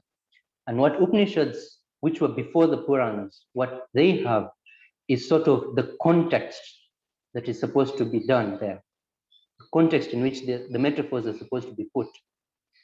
Now, how Om is viewed in the Upanishad context is Om, yeah, if you have milk and then you make it yogurt, like you put some yogurt in it and then you make it curd, actually curd. So what happens is then you put a pole in it and then you use a rock to churn the curd. So what happens is when you churn the curd, at first you do not see anything, but then after some time you start seeing some butter on top. Now you see Om is given an example of that butter. So the curd is the whole Brahman. The curd is everything that you can see. But now, certainly, when you churn it, there is something that comes out of it. You couldn't see it before, but now you start seeing it. It was in each and every place in the curd. Like it's not that it's only on the top or only in the bottom of the curd, it's everywhere in the curd, but you just can't see it. Now, Om is in the same way, or Brahma is in the same way in this world, whereby the whole, like everything has Brahma within it, but you just can't see it. When you churn it with your thought, you're going to use your thought to churn it. Yeah? And you're going to use Om as the pole in the middle. And when you churn it, certainly you'll see this butter coming out of the curd. The curd will still be there, and then there will be this butter that has come out on top. So this is what happens when you chant Om in a way. So you realize the Brahma within the world. It comes out. You can churn it out. So in the same way, if you take this metaphor, it is like you use each and every thing that you have, like Asura and the Devtas. It's like good deeds and bad deeds that you use. Yogeshwar, let me make just one point. I really love this point about the butter that is there in the buttermilk, and you're churning it. So like the entire diagram of you saying Om to Brahma and the Brahma responding, but Brahma responding is that little pieces of butter coming out from there. It is all there. It is all there, but you have to do the work. You have to do the work in order to, you have to have the love, you have to be thinking, you have to be doing action, and then you get slowly, you get little pieces of things. So it's kind of response of life to good actions from people. Wonderful. Go ahead, please. Yes. So if you put into the context of the metaphor in the Puranas, so you use each and every instrument that you have, whether you feel it is good or you feel it is bad, because good and bad in your context, yeah, it is morally right in the society or morally right to you. But for Brahma to churn out Brahma, yeah, from the ocean, it is, you have to use each and every instrument you have, give it everything, whether you feel it is good or bad. But in Brahma's sight, everything is supposed to be used, all your energy. Now, on one side of the, let me make one more point. This is so fascinating, because basically this is universal principle that is there in all the concretes. Okay, you're trying to get at the universal principle. It's the spiritual, which is there in the material. Okay, and you're trying to get at it, and you get like pieces of it. You can kind of see the spirit acting in various contexts, but you have to do this work. So that's another way of looking at the same thing. Go ahead. yes. So now you look at the rope, which is Vasuki, as your thought, yeah, and the mountain in the middle as Om. Now, what you're going to do is you're going to churn out from the ocean. You're going to churn. You want all these things to come back from the ocean. They are there from before, but you want them to become manifest to you. You want to experience them for yourself. Now, out of all those, now Krishna is looking at these things that come out of that. Not only, you see, when Brahma reveals itself to you, you'll be able to see Brahma everywhere, not only in one place. You'll be able to see Brahma everywhere. You'll be able to see the fact that even before I churned the butter out, the butter was in the curd, and it was everywhere, not in one place. It was like, you can't say that the butter was not in this place of the curd. It was everywhere. So in the same way, when you churn things out in yourself, now let's put all this metaphor inside yourself, and you have all your good and bad thoughts within you, and you're churning using Om as the pole in the middle, because all the chakras are based on Om. And then you use your good and bad thoughts, and you use your thought as the rock, and then you churn out Brahma within. What you're doing is you're going to realize Brahma in different things at certain points. Slowly by slowly, you will go up and up. Yeah. So first, you're going to realize Brahma in subtle things within the world. You're going to start knowing Brahma in the great things in the world, and then slowly by slowly, even in the minute things in the world, you're going to start knowing Brahma. So in the same way, when you become enlightened, like when you're going to the path of enlightenment, nothing is without Brahma. So even something like a horse, if you get the best out of all of them, Ucha Ishrava, if you get the best horse, like for example, the best horse will be the one that runs the fastest, looks beautiful, yeah, and he has beautiful hair and all those. That is the best horse you can set. Not only in a manifest context, but even you can love that horse in a way. So you can see the Brahma in that. And then Krishna says that Airavatam Gajendrana, that out of all the elephants, I am Airavata. Now, even in the elephants, you'll see these qualities, these subtle qualities that distinct them, like they make them distinct from others. And if you can see the subtle Brahma within each and every animal like that, yeah, each and every animal that you see, even your pet, Brahma is in there. There is a reason why you like your pet. There's some reason. There's something that connects you. So look at the connections between. Look at your pet. Look at the connection you have. Look at the love that you have. Look at all the aspects, and try to churn out the Brahma from within. Where is it? Wonderful. And then, I want to say one more thing here. This concept of churning is so powerful, so powerful. I mean, the whole purpose of like chanting, like Om, is exactly that. And just like, you know, in my diagram, we kind of put infant there. You can put yourself there. You can put yourself there. You know, you bring out, kind of, you move all the chaff away and you move towards your core when you're going through these cycles of, you know, of doing, oh, no, I mean, not just saying it, but actually, you know, you're using your heart, you're using your mind, and you're using your actions in order to get closer to the center.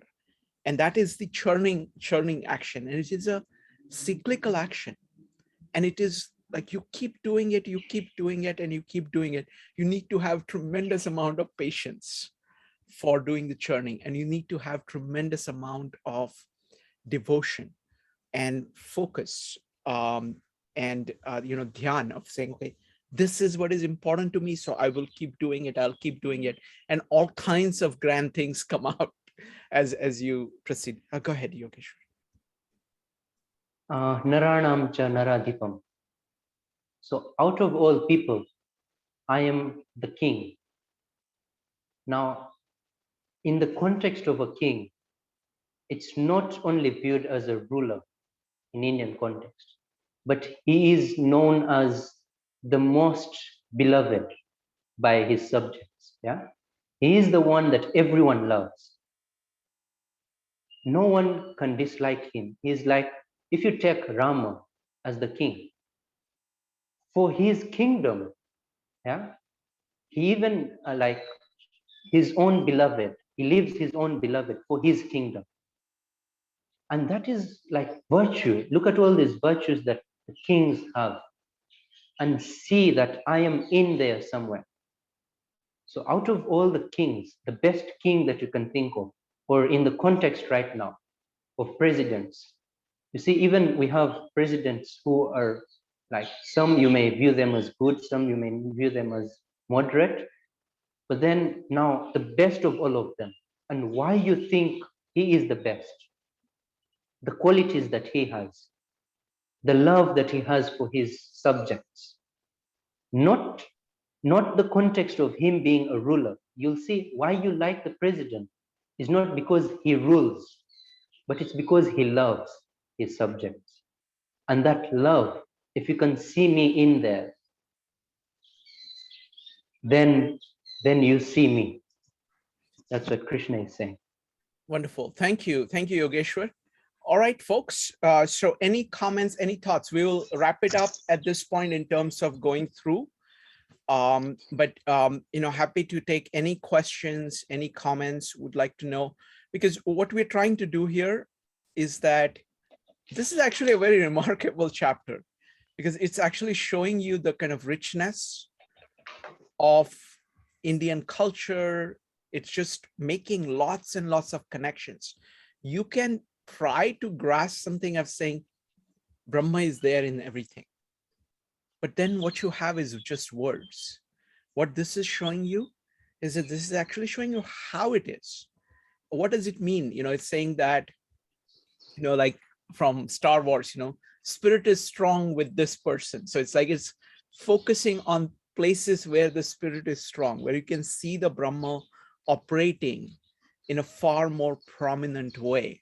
So go ahead and type exclamation mark if you had any comments of any kind. You can make comments or you can ask questions. How are we doing?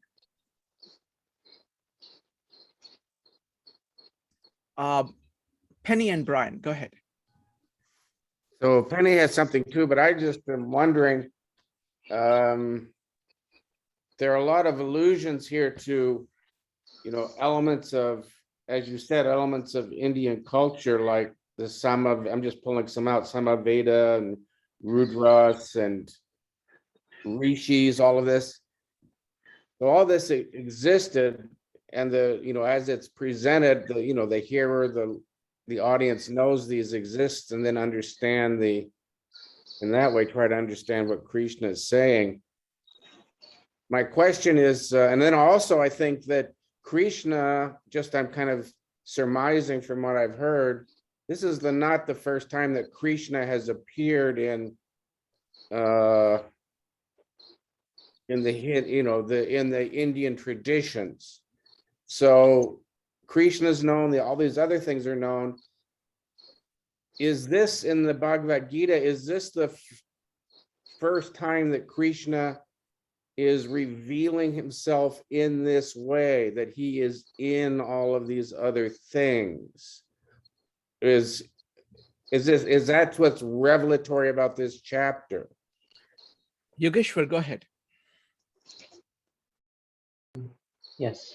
So Krishna has revealed himself so many times, even in Mahabharata, because Gita is part of Mahabharata. So if we take another parva, which is Bhishma parva of Mahabharata, before the war started, before it came to the site of war. So in front of everyone, in front of the whole assembly of kings who were there, Krishna revealed himself that I am this. But you see, what happens is those who do not know him in such a way, they see his ego only. So in that context, Krishna is not able to explain himself as well. But in this context where Arjuna has asked for it, not just Krishna trying to reveal it, but Arjuna has asked for it. And Arjuna is meant to be the only receiver of this. In that context, Krishna reveals himself fully, that know me in each and every way. I'm not going to leave any stone unturned here, because previously I may have revealed myself, but other people were not wanting to see it. So how much can I reveal? But Arjuna here is opening himself. He has asked the questions relevant and he wants to experience. So now Krishna is revealing himself as he is. Excellent point. One thing I would add is that most of the times Krishna is revealing himself through actions. He's acting continuously. He's doing things which, Vishnu should be doing throughout, regarding everybody on everything. So he's revealing himself through actions. Here, he's, because he likes Arjun, and because Arjun is open to him, he's actually telling his own nature in far more explicit way and in so many different varied formulations.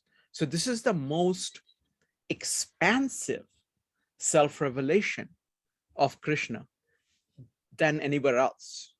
Is that fair way of putting it, Yogeshwar? Yes, so this is the most expansive, you can say, because this way he takes a whole adhyaya for it, for Vibhuti Yoga. Whereas in other places, he will just mention, I am this, and then he will have some actions around it, but not really reveal himself in a whole adhyaya like this. Wonderful. Penny, you had something. Yeah, I just had a question about Sankhya. Is that a different type of yoga? Yogeshwar, go ahead. Yes. Sankhya is what is talked about as Jnana Yoga in Gita. It is the same, because in chapter 3 and chapter 5, Krishna is saying that those who know Sankhya and Yoga, they really know if they know Sankhya and Yoga. So Sankhya is the true name because given to the Jnana Yoga in Indian culture. Now, why we just call it Jnana Yoga is because just for an easy translation to knowledge in the Western context. But Sankhya is way more than just knowledge, basic knowledge. It is like Sankhya means this knowledge that takes you towards Brahma, in short. So that is Sankhya. Wonderful. Thank you. Next up is going to be Joe, followed by David. Joe. I just wanted to really comment on you asked how you were doing. I mean, I really think that what you've really revealed to me tonight is just how deep the Gita really is. You're starting to see it in all the other stories and how much context is really kind of needed to understand the Gita. It's kind of it's a little bit intimidating, actually, to be quite honest. But it is something that it's you guys are making it accessible. So you're making it practical enough for me to do the work to figure it out. Yeah, so beautiful. Thank you. Really appreciate the comment. Because what happens is that it's very interesting. In a sense, it is very easy. In a sense, it's very hard. What it is simply trying to say is that pay attention, just focus on Brahma. That's it. Focus on that little dot. That's it. Okay. It is giving you all kinds of tricks of doing that. Like all those 18 adhyayas are like 18 different ways you can do it. Okay. All the context is providing you kind of different ways in which you can see it. It's like seeing it in a large, kind of more concretes, seeing it in different stories, seeing it in different kind of physical things, like I just love the churning story. But all these stories, all these different contexts, okay, how would it operate in a horse? How would it operate in terms of steadiness? So looking at the same issue from these multiple angles, and what we're trying to do, and I think this is very valuable, not just for the Western mind, but also for the Indian mind. Because what happens is that you may think that because you're not familiar with it, you are at a disadvantage. It is equally true that most Indians who are too familiar with it are at a disadvantage because their eyes glaze over. They do not really notice the deeper meaning of it. So in some ways, what we are doing, and this is true for what we are doing with Tao Te Ching, Gospel of John, and Bhagavad Gita, is that we're going back to the original text and trying to say, what are they actually saying? And this is allowing us, and we're trying to make that accessible to anybody who wants, regardless of their level of knowledge. As long as they have interest, we want to make it accessible to them. And in the process, even somebody who knows a lot, if they're trying to explain it to somebody who does not have the context, they will learn a lot by just trying. I certainly, I don't know much about this, and just trying to formulate it this way and that way, kind of slowly things start to come together for me as well. So it's that loop of doing that. And the basic principle here is, like Naneshwar is saying, you have the sun within you. I'm talking to you. All I can do is to just put some fireflies here. The sun is within you, within each of the person who's listening. They have complete access to the core of their being. And that's all we're talking about. So words are completely are attempts to call to that. Like the Om, just like Om is a name for it, all of Gita is, all of knowledge is a way to call to the experience which is there. So, again, Arjun in various places talks about, what is the experience? No, don't just give me words. Show me what the experience, that experience is within each person. And I really appreciate questions from everybody, because it forces me and and Yogeshwar as well, to actually think through and be able to adjust. Another thing which we are doing, which is very tough, is that we're trying to bridge the context between the Western context and the Indian context. And it is natural that somebody from the West will approach everything from the Western context. And to have the patience to say, okay, there is another way of thinking about this idea, a fundamentally different. Yes, everybody in the West thinks about it this way, but there is another way of thinking about this. Just a realization of that is a huge thing. Even kind of getting an inkling of that is a huge thing. And to be able to kind of go back and forth across these contexts is amazing. So thank you very much, Joe. Really, really appreciate it. Next up is David. Yes, thanks. In this entire chapter, it's talking about enumerating the various aspects, examples of Krishna. And I was wondering, maybe this is too early and we want to discuss this when we get farther through the chapter, but why this specific selection? That was, why fig tree and not banyan tree, or banyan tree in addition? Why, what is representative of this specific selection in this entire chapter? I mean, maybe again, maybe you want to discuss this later, but what's the broader context for this enumeration that was chosen in the Bhagavad Gita in this chapter? Sure, thank you. Go ahead, Yogeshwar, would you like to answer that? Yes. So what happens is, first thing we need to know is Arjuna's context, or what he values, because that what we value is where we are most able to see Brahma within. What Arjuna values is important. Yeah. And then Krishna brings his blend of what Krishna is himself. And then he shows Arjuna that out of what you value in the cultural context you have, yeah, or in all the stories that you have heard, I am this, know me as this.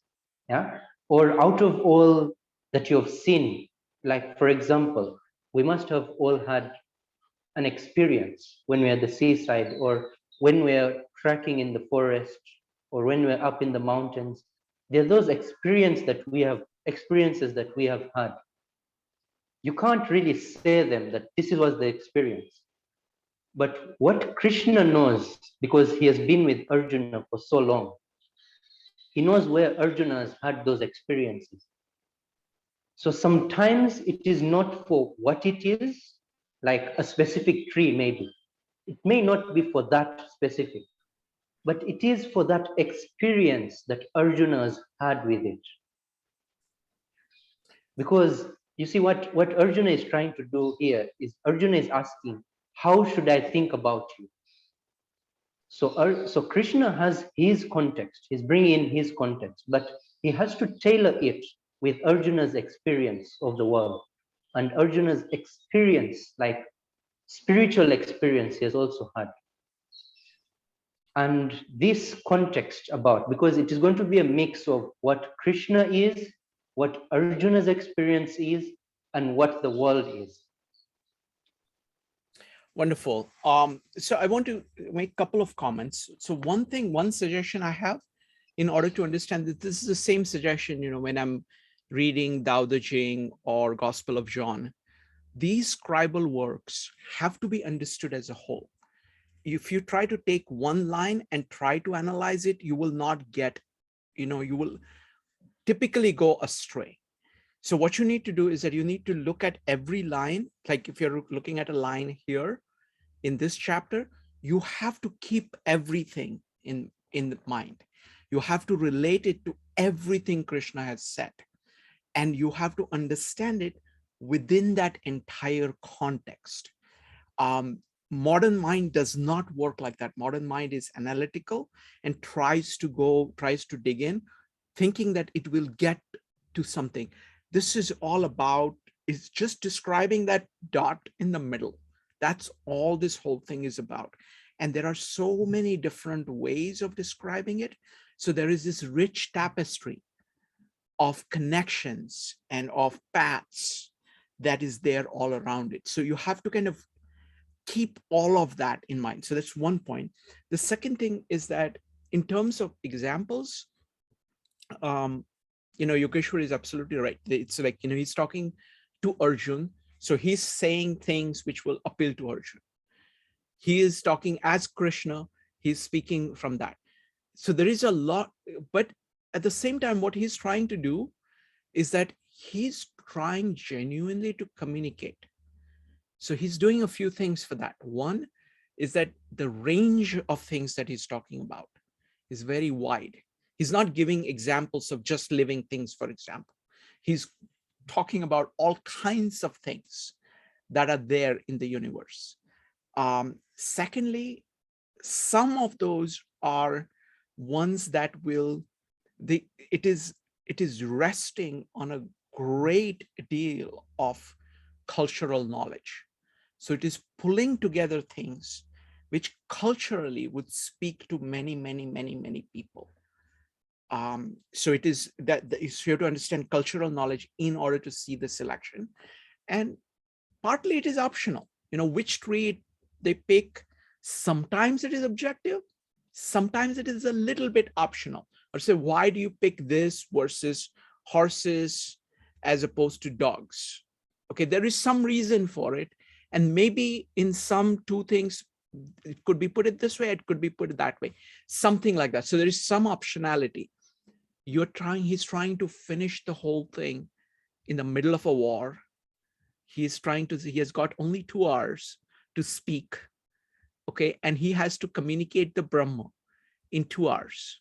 So he has to make choices of what he's going to say and what he's not going to say. So all of that is part of the context.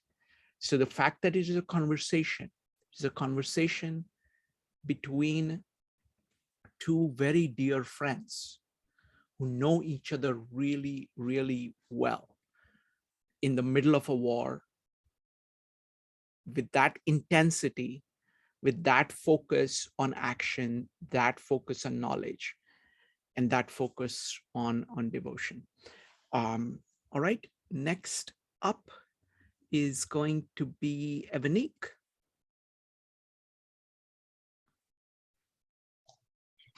So trying to, I guess what I'm getting is, in a sense, there's nothing to get. And I don't mean that to be facetious, but it feels like, this whole time, like I've been trying to understand Gita and understand concepts and understand things where it's not so much that you have to get a concept or understanding or figuring it out. Like maybe the goal is not to figure it out. Maybe the goal is just to have the experience and not have it all figured out, and knowing that you may never have it all figured out. Yogeshwar, would you like to comment? So yes, enlightened persons have talked about it in all ways, whereby they say that until you are enlightened, you have to do the work. Like you have to figure it out, you have to think about it, you have to do the action, because you've not yet received it. Now, what happens is when you receive it, now the feeling you get when you receive it is like, I couldn't have gotten it through all the work I've done. Like, this is not my work, because what happens is the work you do is never greater than you. It's always lesser than you, the work you do, because you are the person who has created it. But when you get this experience, what happens is, this cannot be out of my work or my thought. This is totally something different. Like, this is ultimately experiential. Yeah? So that is an experience you get, that this is out of my thought, or I couldn't have ever contemplated on it. But what you are doing right now, trying to get the concepts or trying to figure things out, it is the way to go. Because if you don't figure things out, you'll never be able to go to the right direction, like where the highest possibility of getting to Brahma is there.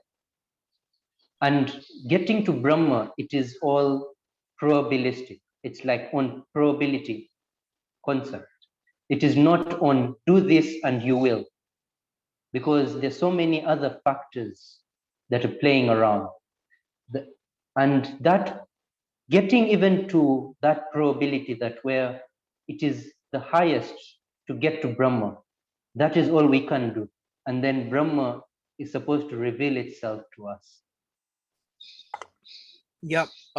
So, Evanik, that was a very good observation. It's kind of like the child, right? Like the infant. The infant is what it is, and it's going to do what it is going to do. You can call to it. Maybe it'll pay attention to you. Maybe it won't. And you keep trying. You keep trying. In some ways, you can think of it as, I think of it as addition by subtraction. So that means you're actually removing things that are taking you away from the center. You're letting go of things which are moving you towards periphery. It's all about going towards the center. And in some ways, the path, it is like the circle, like this shape, right? And you have the circle. The path inside is kind of unpredictable. It's not like a straight line that you keep doing this, and you will get there. There is no path like that. At the same time, you have like inklings, like you have, like, for example, if you spend time with good people, that is going to put you in a better position.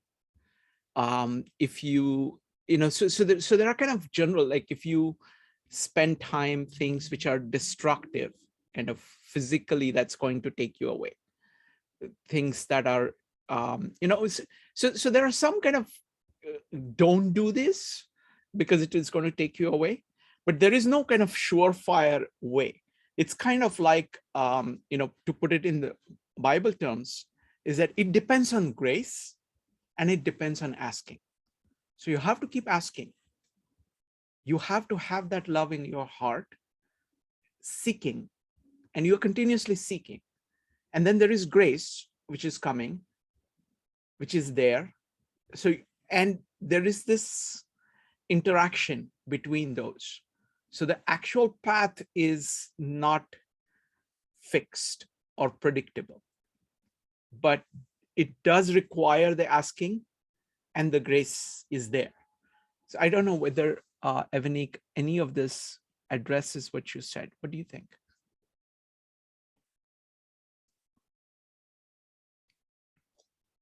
I don't know. Okay. So you can keep asking this, these are fundamental questions, I liked your question, tell me what is Brahma, and that's exactly what Arjun is doing. And it's like, okay, Krishna, you've been telling me all of this stuff now. And he goes further in the next chapter. He says, no, now don't tell me, just show me who you are. Okay. So this is exactly, and the great thing about the Indian tradition is that it has this profound reverence for anybody trying to seek. That is considered to be a primary virtue, not knowledge, seeking. And so wonderful. Next up is going to be David. It's actually funny you said addition through subtraction. I mean, because that's, you can talk later. I mean, that's sort of a pun on Yogeshwar's name, but it's that maybe another way to answer, and Yogeshwar, and you can tell me if I'm wrong, because I think that Evanik is asking whether the actual process of reading through the Bhagavad Gita and, not necessarily, as you're saying, picking out line by line, but to understand it is the process itself versus the instruction or learning from the Bhagavad Gita. And from my conversations with others, I don't understand what you said. Can you repeat? Yeah, I'm going to get. I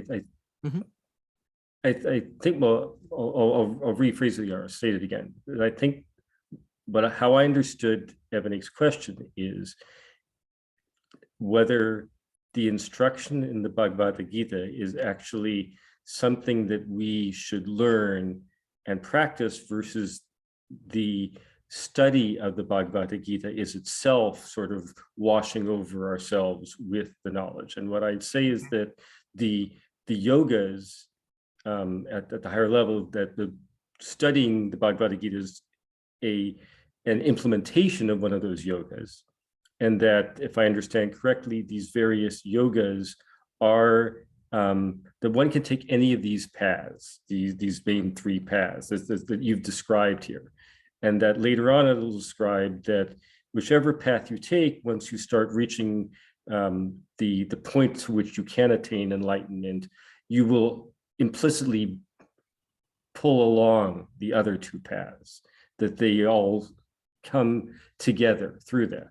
And that, but the process of this is not that these yogas give you enlightenment itself. They aren't giving it. They're bringing you to the foot of the mountain, that they're helping clear you, that then you are, as you were saying, you and Yogeshwar, then able to, with this grace, receive the enlightenment. You're able to take that next step after these yogas are able to help you prepare for that.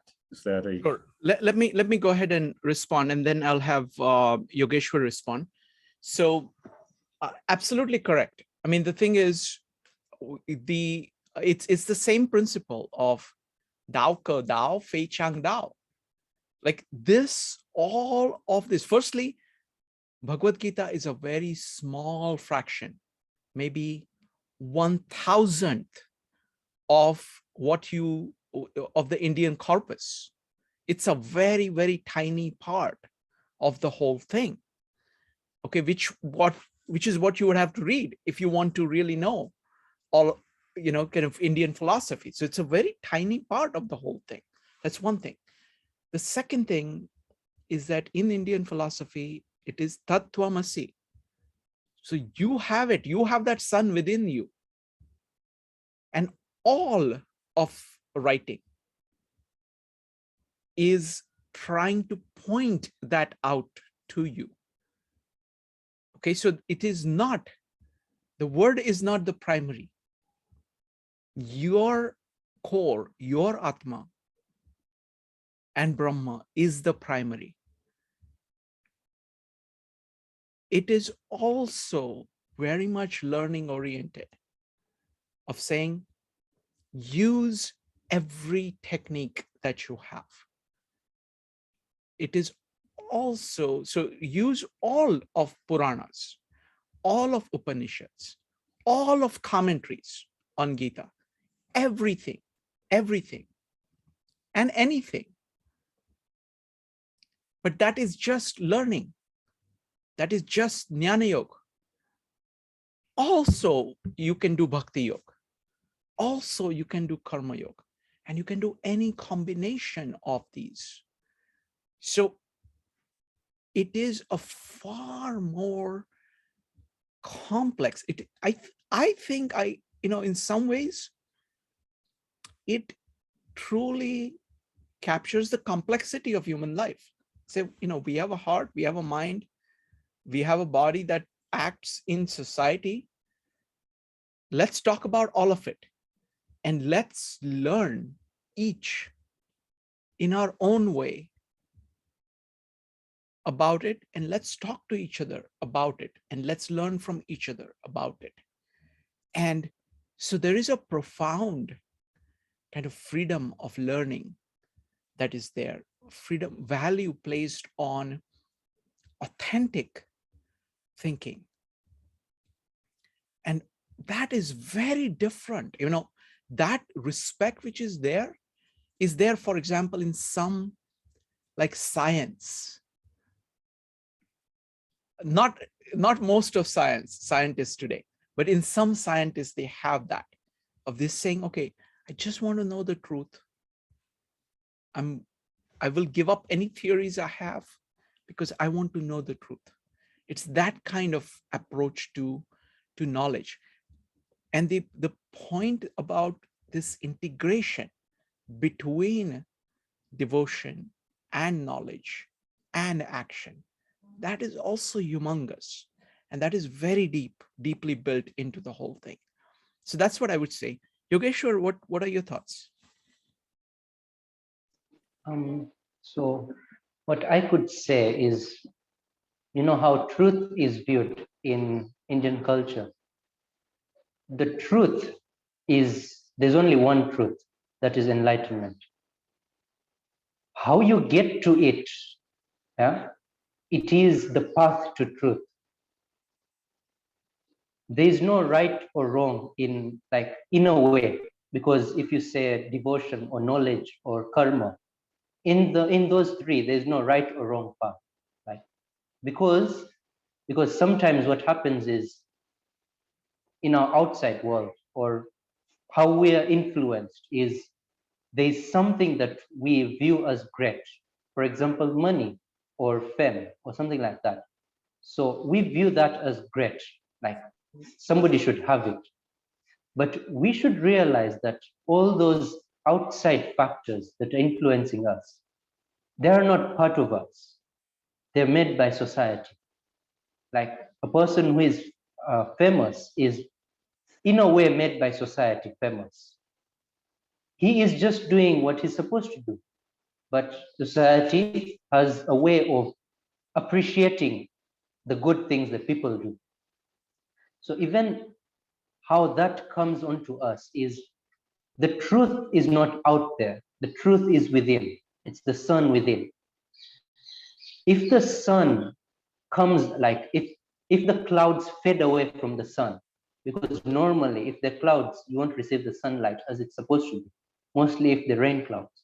So that's how we view it, that if the rain clouds move away and the sun shines from within, that is the only truth. Like there's no right or wrong that we see in the world right now. There's no right or wrong, but the only right or wrong is when you reach the enlightenment. That's the only truth. Right? That's the right thing to do. Wonderful. I want to emphasize one point here, that it is omnicentric. It is not like that truth, that Atma is there in each and every one of us. And being true to that is the same as being true to Brahma. So in a sense, it is one, and in a sense, it is yours. And at the same time. So it is that the seeker, what you're seeking and how you're seeking it, all of it kind of is one thing. And so it is a, it is individual journeys. It is individual journeys. And so that's what we would say. All right, folks. So thank you so much. Really love the questions. Please keep them coming. Ask any question. That's how we learn, all of us. So please ask questions, and we will cover. I'm deliberately not going. I'm trying to do things so that we cover things as well as we possibly can, because in some ways, all of this is fractal, in the sense that in each of the sentences, everything is contained. There is a lot of wisdom in each of the words. And I want to give, enough time for each of them and to get what we can from it. So thank you very much. We'll continue next time. See you folks soon. Bye, everybody. Thank you, Yogeshwar. Bye.